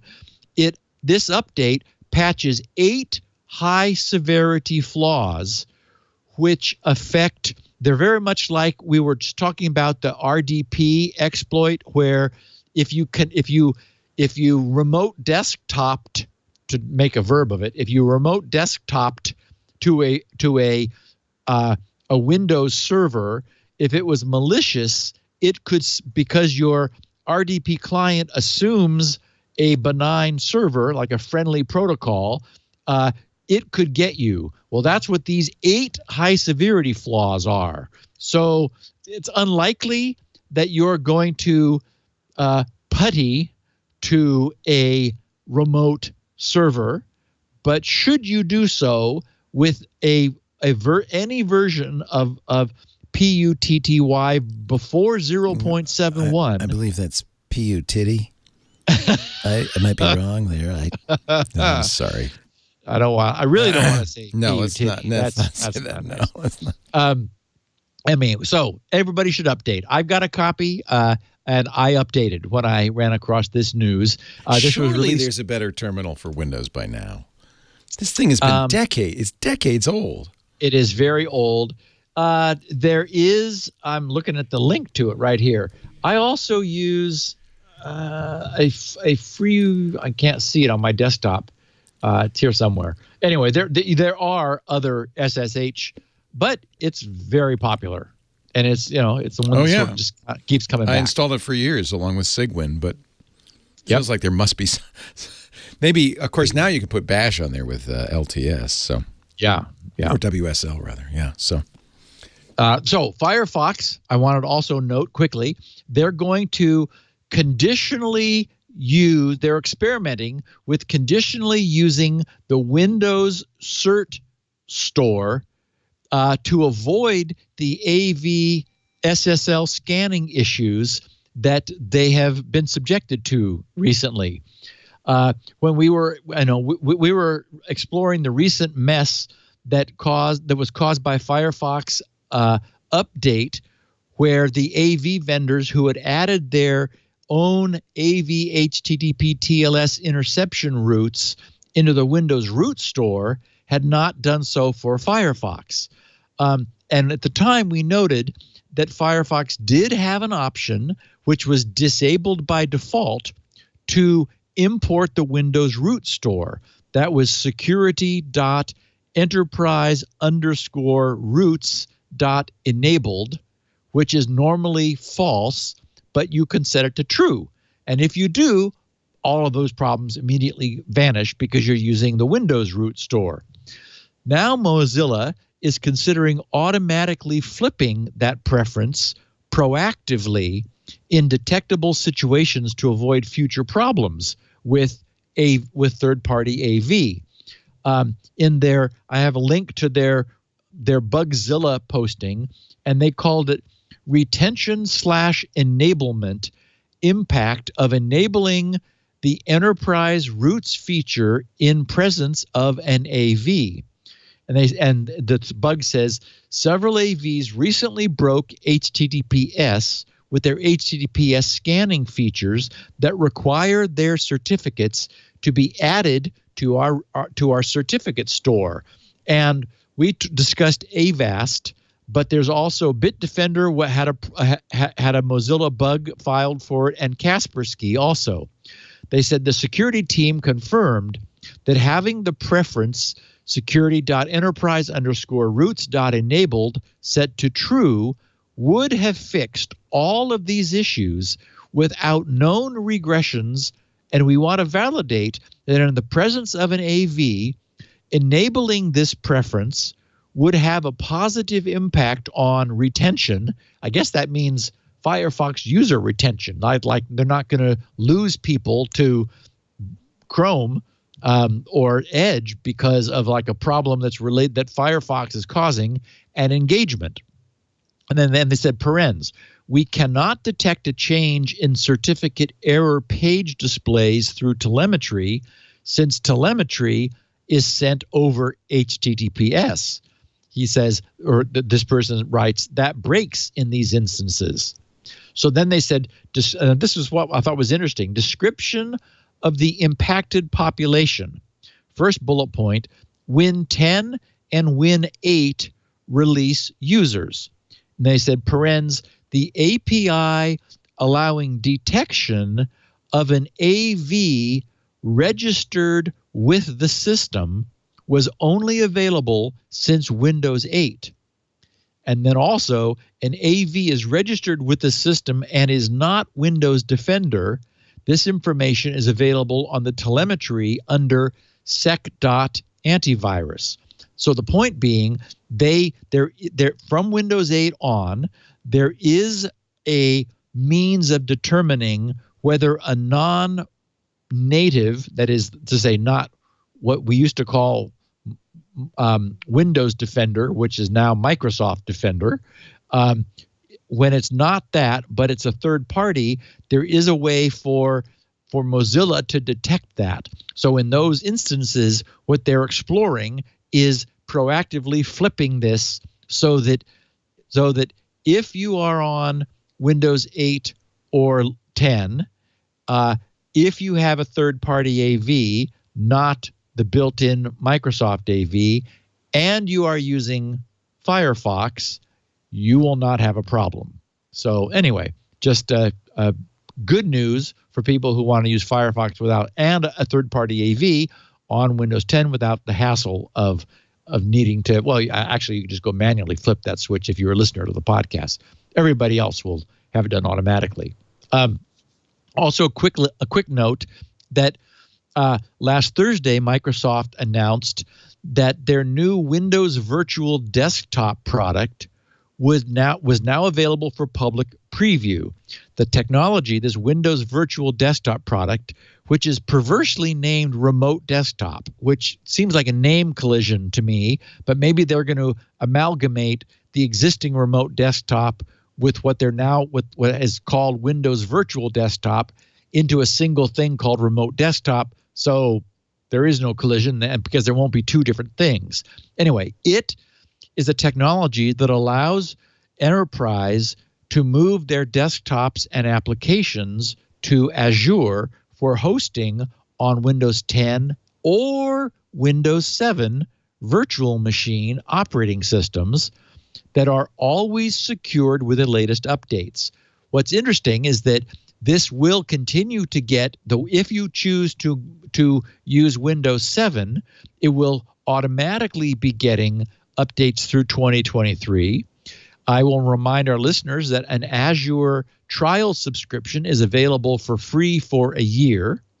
And apparently this looks like a move by Microsoft to come up with a compromise with users who like enterprise users, where there are some things they want to do that they have a hard time moving from Windows 7 to Windows 10. So what Microsoft is billing this as is as a way where desktops can be migrated to Windows 10, while at the same time, those applications that are stubborn and needs still to stay on Windows 7 can be accessed through the cloud on this Azure Windows Virtual Desktop that will just become Remote Desktop, and it will be part of your Azure subscription. You create a tenant, an Azure tenant, and then you publish desktops and applications to it, and then you're able to use it just like the application was running natively and locally on your desktop. So anyway, and that gets updates, as does the extended service of Windows 7 through 2023. So just another benefit. And finally, as I said, Leo, you and Mary Jo were talking, and Paul were talking about, were wondering out loud last Wednesday about what would Microsoft do about bugging people about Windows 7 end of support date. We now know, thanks to coverage by Lawrence at Bleeping Computer, the update is KB 4493132. The good news is, so far, it is not selected in Windows Update for installation by default. So it seems unlikely that Microsoft is not at some point going to flip that on, but we'll see. It doesn't identify itself as, providing end-of-life notifications. It states that it is an update to, quote, resolve issues in Windows. Yeah, Like That's you're the still issue. you're still using Windows 7. No, we need some more money from you. That's the issue. That's right. So we now know what the dialog looks like. It's a big dialog, and it reads, after 10 years, support for Windows 7 is nearing the end. January 14th, 2020 is the last day Microsoft will offer security updates and technical support for computers running Windows 7. We know change can be difficult. And of course, it would be a lot less difficult if you didn't make Windows such a. But anyway, we know change can be difficult. That's why we're reaching out early to help you back up your files and prepare for what's next. And then the good news is, in fine print, itty bitty, down in the far lower left, there is a checkbox that says, do not remind me again, which of course you can turn on. And then I guess you close the box. It doesn't say there's okay. no okay button. Yeah. It just there's a close. So we'll hope that works. Lawrence has torn this thing into bits in his posting. I've got a link in the show notes. So he's figured out what it is that it downloads, what's the cab file. It puts 2 entries into Windows Scheduler, where it runs. It looks like it's got multilingual HTML assets, so they can change the pretty picture and wording at any time they want to. But the good news is it isn't currently being installed by default. It's hard for me to believe Microsoft will not turn that on once they're sure it's not causing problems, or once they get feedback from people who have turned it on, who always turn on all the optional updates. So it's one of the optional updates, which is not, that's optional. Eventually, it seems certain that they're going to feel they need to warn people that the end is nigh. So we'll see what happens with that. But at least we know what it looks like. And they are saying, stop bothering me about this in the future. And Leo, time for our last break. Then Sci-Fi, Squirrel, SpinRite, and the Pwn2Own results. Yes. I will tell you that our show today brought to you by ExpressVPN. I would imagine more than a few of you are listening on ExpressVPN as we speak. It is our VPN of choice.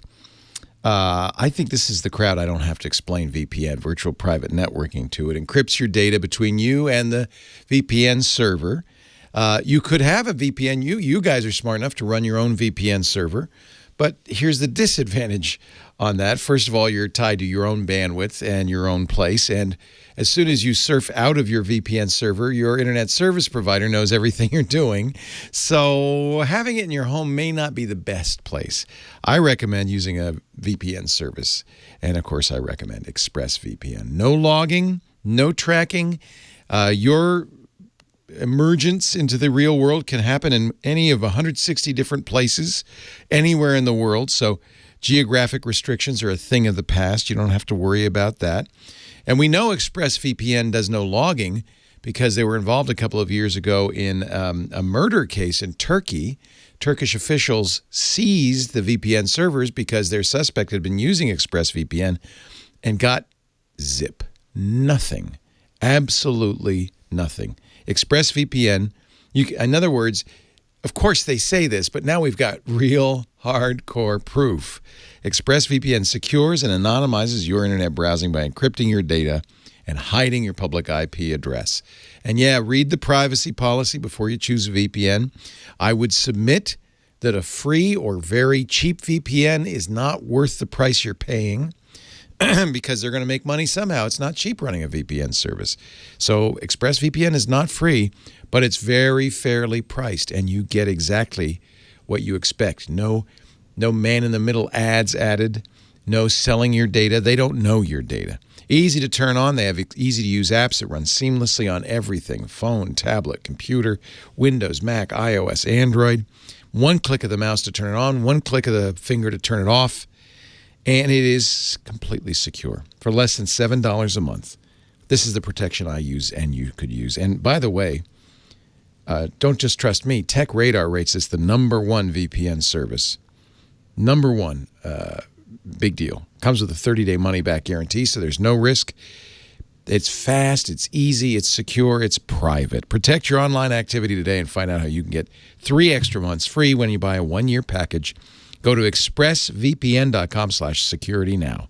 expressvpn.com/security now. 3 extra months when you buy a 1-year package. expressvpn.com/security now. Steve Gibson. So I just wanted to remind our listeners of the excellent 3-season series, The Expanse. It first aired on Sci-Fi Channel. It's now available from Amazon Prime. And Lori and her son were out of town together traveling for several days last week. And so I thought, okay, this is my chance to watch the final Lori season. doesn't like sci-fi. No, she actually really does like sci-fi. Oh. But she's not big on violence, and she didn't watch the first 2 with you either. So she's kind of behind. Precisely. Yeah. So there was really it didn't make sense to try to catch her all up. Oh my God, is it good? It's just. It is. I remember when it was on Sci-Fi, thinking, where did this come from? How is this possible? Because Sci-Fi Channel, much as I love them, they just produce crap. I mean, just horrible, barely watchable stuff. Now, Galactica, that was an exception too, But I don't know how this was produced, but this was just excellent. And so it's 3 seasons. I don't remember how many episodes the previous 2 had, but this one had 13, and it is top quality.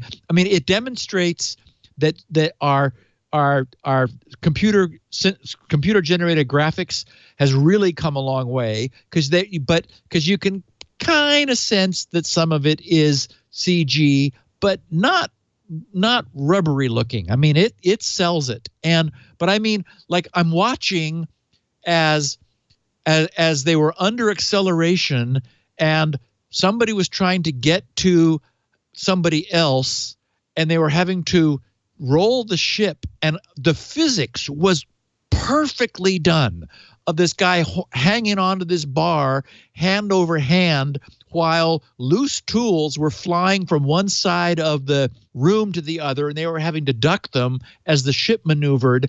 I was stunned. I thought, these guys have some serious science advisors. Anyway, it is now the only downside is it's a little bit into politics. There's Mars and the UN and the Belters are the sort of the 3 political factions. And so if you're really intolerant of any like political backstory or political machinations, it might turn you off a little bit. Or you could just kind of ignore that part and, just watch the fun, because anyway, it was great. So I just wanted to say, put it on people's radar. If you're an Amazon Prime person, it's free for you. And it's probably 39 hours of good. And it was an hour-long episode. It wasn't like 45 minutes where it used to be for TV and they cut out the commercials. So, I recommend it if the politics doesn't turn you off, because there is that. And I did want to remind, or just wanted to mention, that the next book in the never-ending 75-book series. Rick Brown is crazy. Rick Brown. He's nuts. You didn't even have to tell me. RYK, Rick Brown. It's the Frontiers Saga. I am in love. I don't think there's a 75-book series anywhere else. That's it. That's got to be the one. And Leo, when I was writing the show notes, I thought, how would I describe this? And I said, well, we're familiar with comfort food. This is comfort reading. I mean, it's not, earth-shaking, world-changing, bleeding-edge sci-fi. It's just a bunch of people who you get to know really well. The writing is excellent. The plot twists and stuff, there's an arc in place. It's just so pleasant. And so, yes, I am now on book number 26. 26, not 76. 20. No, he's going to write. What he's laid out is 5 15-book arcs. 75. 75. And the first one was 50. But the first one was 15. Insane. I'm now on book 11 of the second 15. So I'm on book 26, and it is so good. It is so good. I was reading something else last week again because Lori was out of town, so I had a little more spare time in the evenings, and so I thought continued to read what I was reading, and I thought, where is that next book? And I checked, and it had been released. I was like, and so I immediately switched to it, and I'm sadly about a third of the way through. I just wanted to say the Frontiers saga. If you just like comfort sci-fi, it's just great. Over on the squirrel side of the world, everything is moving forward apace. I'm working to get the static content of the web forums finished. Then I get to take my Windows client to final. A couple people, this is all working out well. I know it's taking a long time, but for example, now that more people are using it, the observation was made that users are used to, when they change their password, it's like everything is cloud synced. Like if you change your password with LastPass, then LastPass, it's changed everywhere. Or if you change your password with a website, then of course, when you log in somewhere else to that site, it's the changed password. Well, Squirrel is different, of course, because the slogan I've come up with, I bet that the best way of thinking of this is that Squirrel logs into websites for you. That is, it offloads all of the mess. It logs into websites for you. But you have to remind Squirrel or prove to Squirrel that you're you and not somebody else using your Squirrel identity.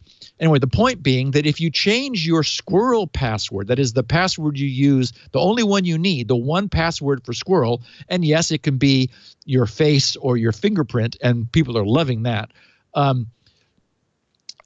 It doesn't automatically change your password on a different device, where you, like on your Android or your iOS device, where you also have your Squirrel identity. So the point is, I'm going to add a little reminder in the wizard for changing your password, just to remind people that to prevent confusion, they should make the same change they have just made here on the other places where they have and use Squirrel. So those little final, touch-ups. So anyway, I have to do that. There's a bunch of development code still in the client that gets removed, and so I'm about to take it to 1.0 because it hasn't been yet. Then I need to update the online documentation of the spec, because there's lots of pressure now that we've got now someone working on a pure JavaScript implementation. We've got the Android client, a lot of work on that, and the iOS client coming along fast, and the web extension. Someone's doing something for React that'll be available on for NPM, and so lots of pieces coming together. The point is that I did see we were discussing there'd been some discussion in Squirrel forums about remaining logged into a site, which is not in any way related to Squirrel, because Squirrel's role is just to authenticate you to the site. And then, of course, the site maintains a cookie. That's how your browser session stays connected. But what happens is it's so easy to sign in, almost fun to sign in using Squirrel, that it does arguably sort of shift the balance away from necessarily remaining signed in everywhere, because it's so easy now to reassert one's identity. Anyway, so day before yesterday, I saw a post that was followed up yesterday, and I thought I would just share these. So, day before yesterday at 1 p.m., someone calling himself Gristle, he said, I am loving logging in with Squirrel so much that I actually don't want the cookie to persist longer than an hour or maybe even minutes. It's just so fun and simple to use Squirrel. And then I think he came back and saw his own post, and he said, yesterday, he said, he quoted himself saying, I'm not joking. I find myself logging out and in just for fun. It's crazy, I know, but it's just so cool. Reminds me of the first time I tried unlocking a phone with my fingerprint. I kept locking and unlocking it, unbelieving that there is so much crypto behind such a simple gesture. So anyway, we're not far away from getting this thing off the ground. It's no longer just me pushing forward on the client and the protocol. All of the other pieces that we need to create a functioning ecosystem the Android and the iOS clients both work. People are using them like crazy now. So we're getting there. Oh, and I talked to Ralph. I can't pronounce his last name. Is Wanderstracht or something. I'm sorry, Ralph, for mangling your name. But he was the person who wrote that Android client a long time ago, and some people were getting confused about it because it's still on the Google Play Store. I asked him if he would, just make a mention that this was no longer current for the Squirrel protocol as it exists today. And so he said he wanted to keep it there for his resume, but yes, he would make a change, and he did. So thank you, Ralph, for that. I'm wondering if I want to skip talking about SpinRite because of where we are with time. Oh, we got all the time in the world, unless you got a date. No. Okay. So that's right. Lori's out of town. Go ahead. This is some good techie stuff that I thought our listeners would find interesting. It came from a reply that I wrote, and as I was writing, I thought, okay, I'm gonna make this a little more general reply that we can use. So one of our customers said, I have a few questions about SpinRite.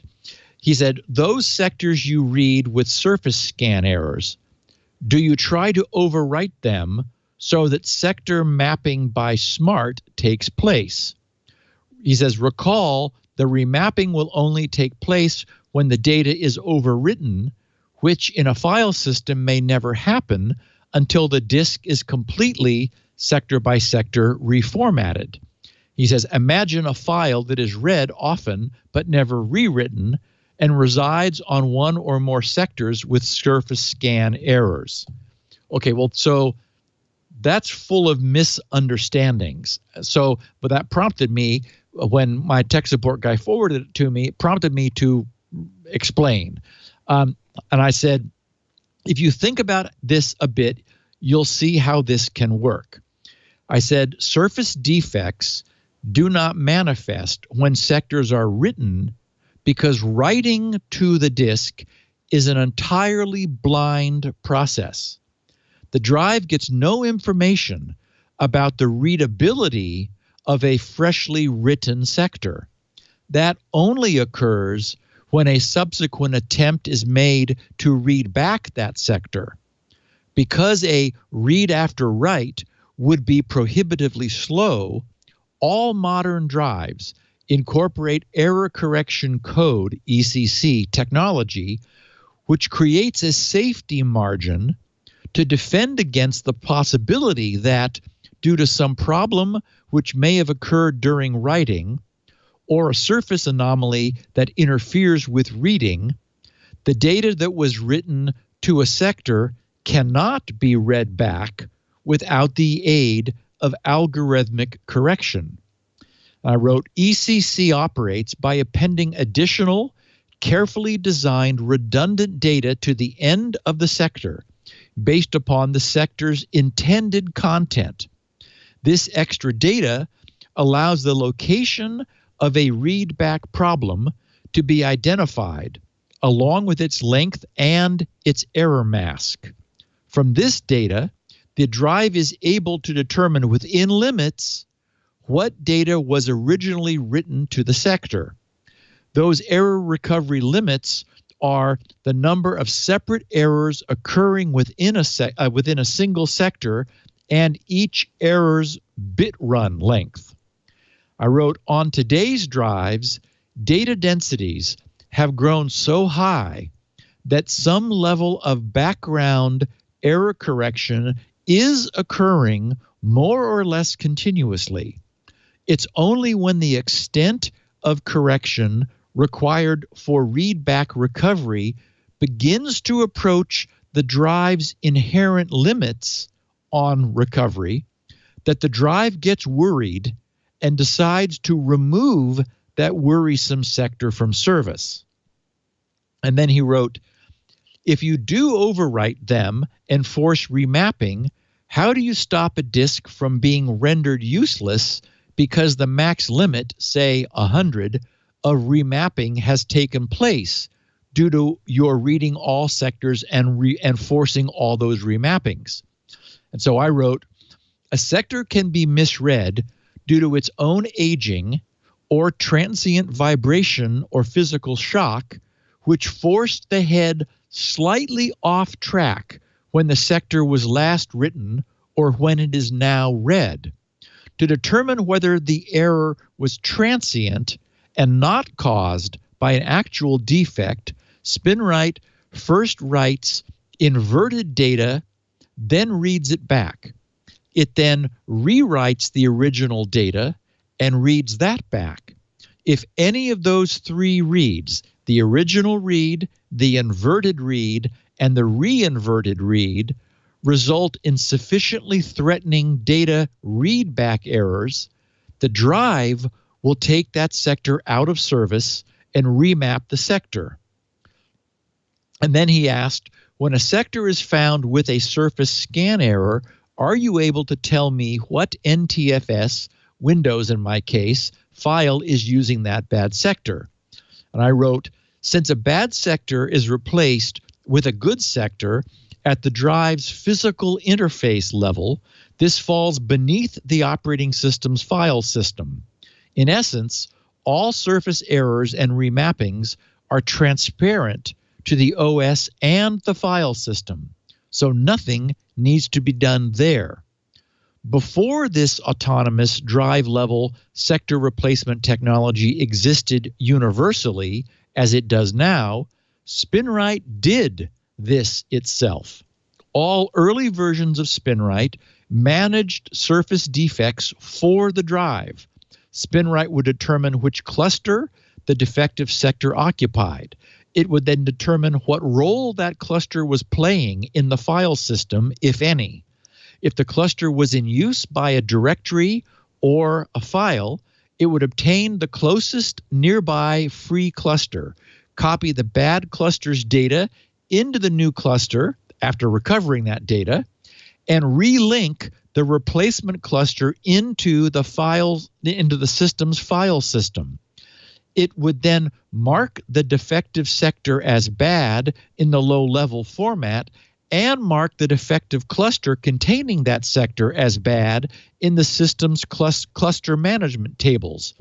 All of that technology still exists in today's SpinRite for possible use if it should encounter the need. But SpinRite is able to interact with all modern drives to perform these data relocations underneath the file system. Other than on floppy disks, SpinRite's high-level defect management is never needed today. So there's a little kind of interesting background on what SpinRite does to keep people safe and to manage, to help to work with drives to help them manage the health of their sector pool and how they relocate and replace sectors when they are truly damaged, and how, because we don't immediately trigger on a single problem, how we separate transient errors from true physical surface defect errors. Remember our long-term podcast listeners remember how you can shout at a drive and it's suddenly it will slow down at the rate at which it's able to transfer data. Well, that shouting is vibration, which forces the heads off track just enough to cause them to misread what's there, and the surface, the platter has to spin around again and try to do a retry. And so, I mean, it really is the case that drives are very vibration sensitive. So one tip is, make sure that your drives are not, well, aside from being shouted at, are operating in an environment where they are protected from, undue vibration. Although they really do try to protect themselves. So, last Wednesday, Thursday, Friday was the Trend Micro's organized ZDI, their zero-day initiative, with support from Microsoft, Tesla, and VMware. The Pwn2Own competition. The first day resulted in 4 successful hacks and 1 partial win, with the contestants earning a total of $240,000 US in cash awards, plus, because it's the own part of Pwn2Own, the laptops which were used to demonstrate their research. So in their traditional blow-by-blow style, Trend Micro described the first day as follows.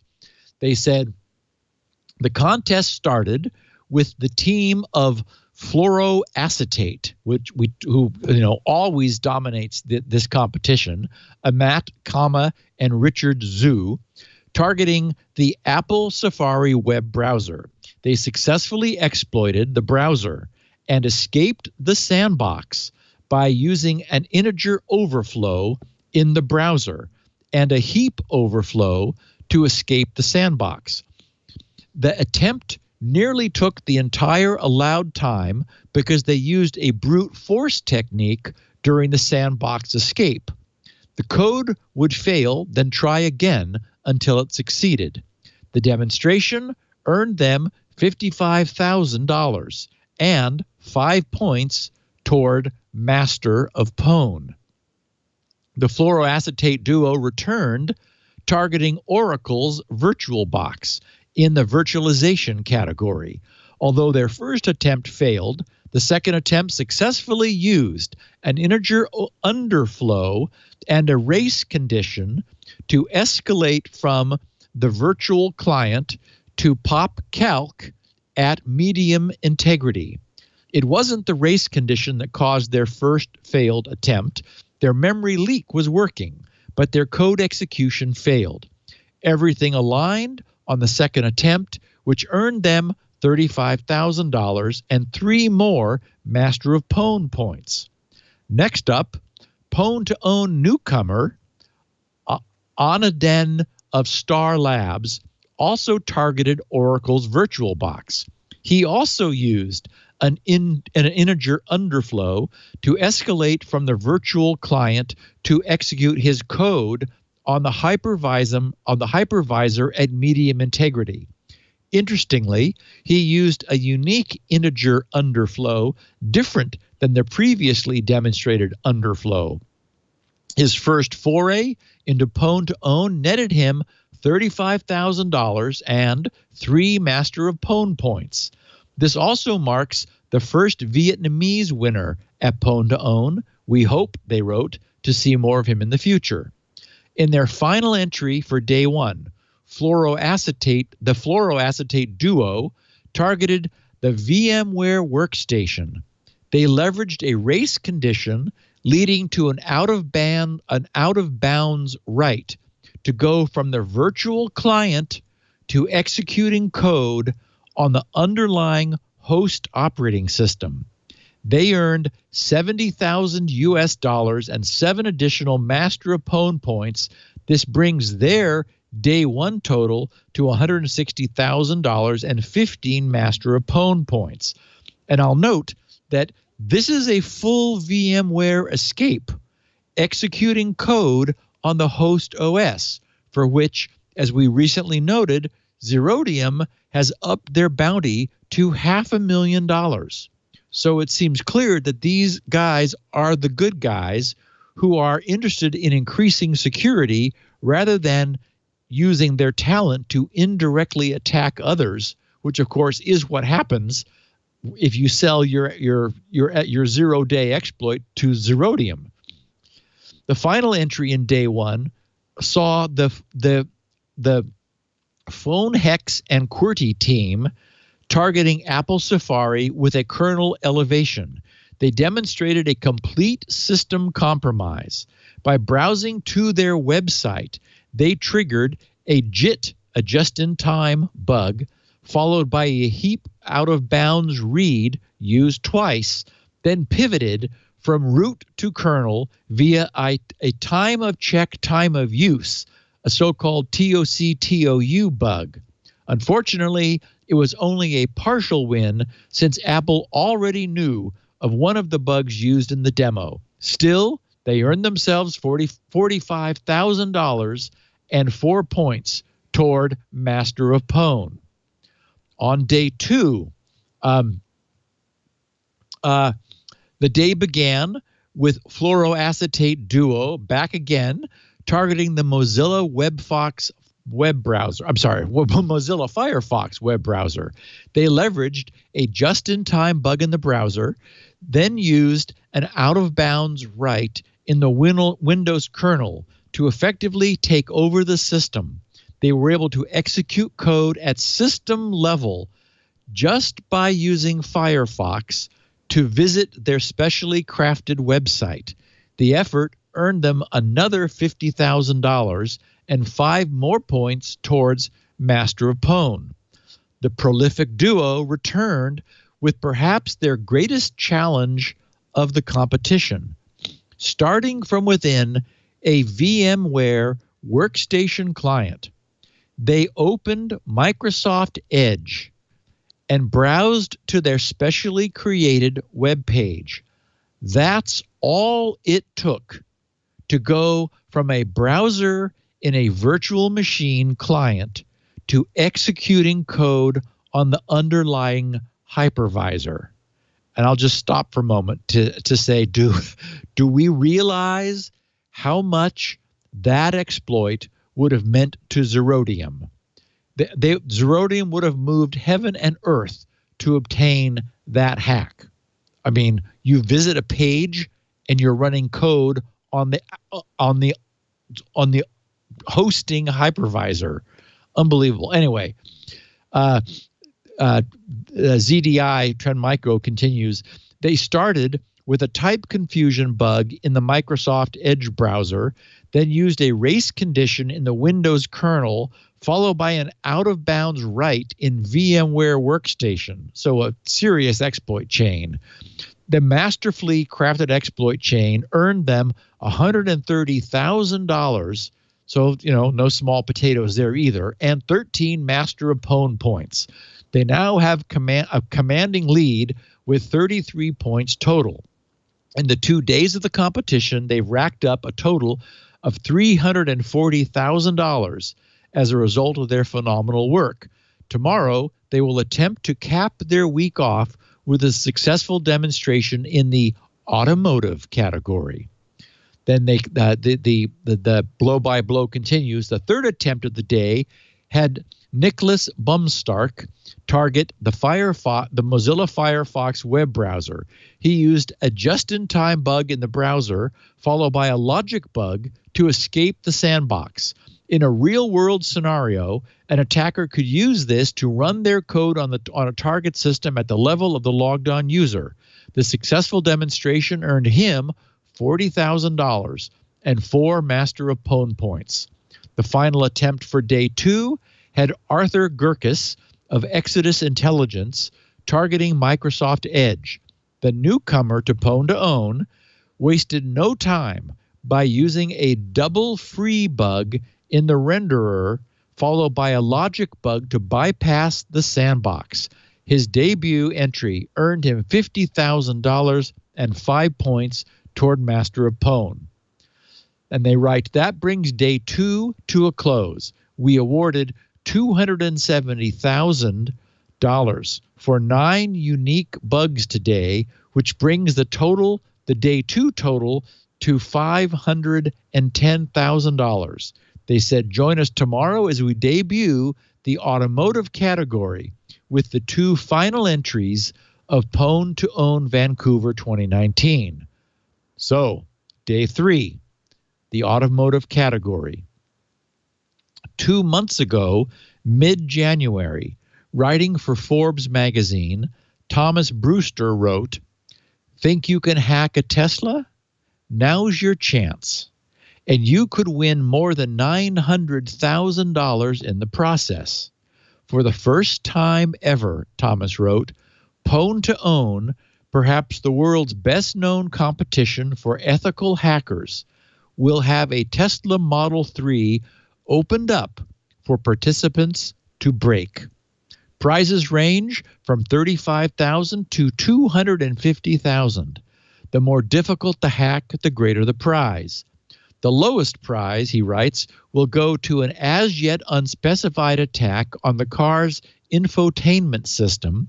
The top $25,000 reward will go to the first person or team who can break any of the 3 critical Tesla internals, the gateway, the autopilot, or the VC-sec.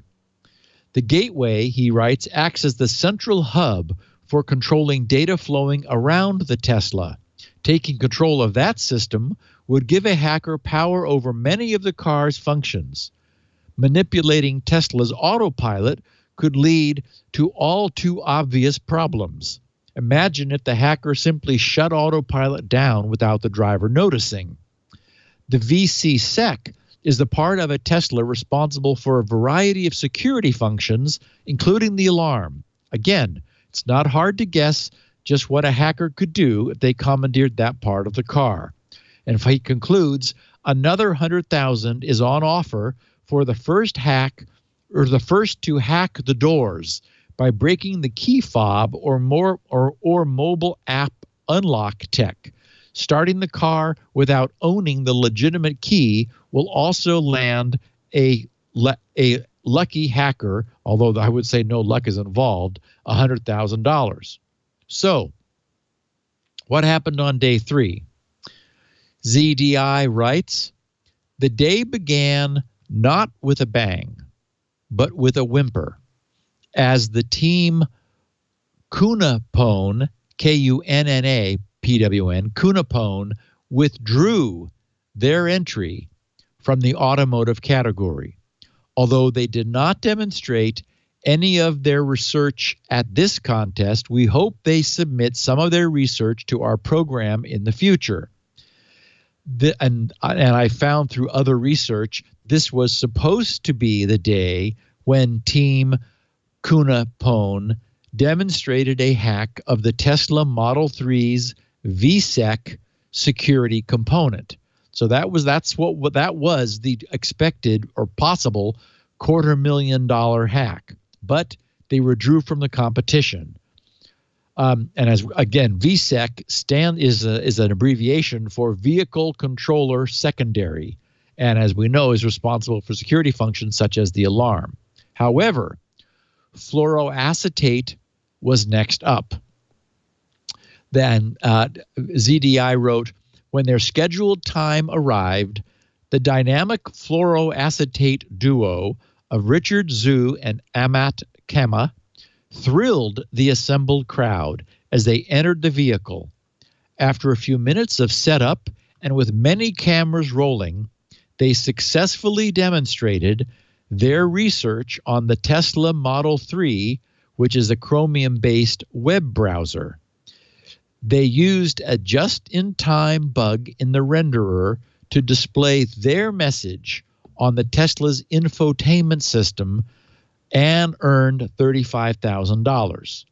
Of course, this is Pwn2Own, so they also got to drive away in the car.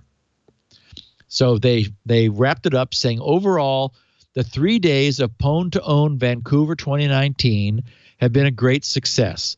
we have, they wrote, awarded a total of $545,000 for 19 unique bugs in Apple Safari, Microsoft Edge and Windows, VMware Workstation, Mozilla Firefox, and in its inaugural year, the Tesla infotainment system. And it should come as no surprise that the fluoroacetate team of Richard Zhu and Amat Kama have been crowned the Master of Pwn for 2019. Their amazing research earned them $375,000 over the contest and resulted in 36 Master of Pwn points. They dominated Pwn2Own Tokyo and have carried that wave through to the spring. We can't wait to see what's next for this pair of talented researchers. So that's the story. And hats off to everybody involved. This is a great way to incentivize researchers to ethically hack and to fix problems without exposing end users to them, because of course there is a full disclosure room at the Pwn2Own conference where everything is disclosed in return for the award money, and then the manufacturer, the affected products get the benefit of getting patches before they are made public. So yay to everybody involved. Yeah, especially fluoroacetate. They made some big bucks. Boy, these guys, they've got skills. SKILLZ. Yeah.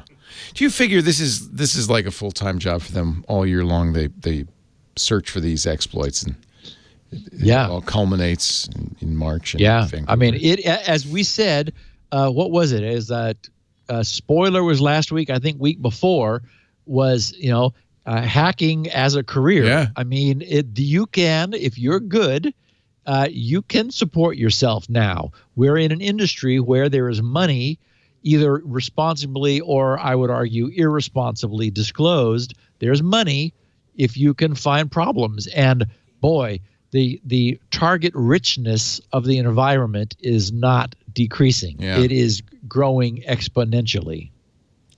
I remember they won a lot of money in Tokyo too at Pwn2Own Tokyo. Yep. So exactly. So not even annual; it's a biannual. Yeah, that's an interesting. I wonder if it must be a certain brain type and certain skill set that just makes you well suited for this kind of stuff. Because probably you would enjoy it, but most people would just go nuts staring at hex dumps and fuzzing readouts, and I mean it'd be horrible. I could do it. I really prefer creating stuff. Yeah. Then reverse engineering, and I love finding my own mistakes. Debugging is fun. I agree. I love debugging. It's fun if you're not tearing your hair out. Right. When you find the bug, let's put it this way: when you find the bug, it's fun, and it can be less fun if you can't find it. That's really frustrating when you say, no, this should work. This should work. What's going on? I don't understand it. Yeah, we have one of the things that I created that I mentioned before was an API for servers, which is what Rasmus used to create the Squirrel login for our Zenforo forums. And you don't have to know anything about Squirrel. The problem is, of course, I code in MASM, and so I implemented the first one in assembly language. We have a guy who's in the process of I've given him my source, and so he's using that as a template. And I also have a full spec which is online, and so he's using that. Anyway, Paul is rewriting it in what will then be OpenC, so it will be completely cross-platform, and anyone will be able to host a Squirrel a service API on their server in order to trivially add Squirrel support to a server. The point is that he's found several bugs in my code, and I've received a couple pieces of email saying, Steve, if this happened here, wouldn't that just not return a response to the user? And I was like, ooh, you're right. So I mean, I love having someone carefully rereading my own code, because as we know, it's very difficult to see your own mistakes, but he's found a couple. So I've been really grateful for that side effect also, even though it's not clear to me anyone will ever use mine because it's MASM, but at least it's fixed. Hey, we offer a handy-dandy assembly language API for those of you. That's right.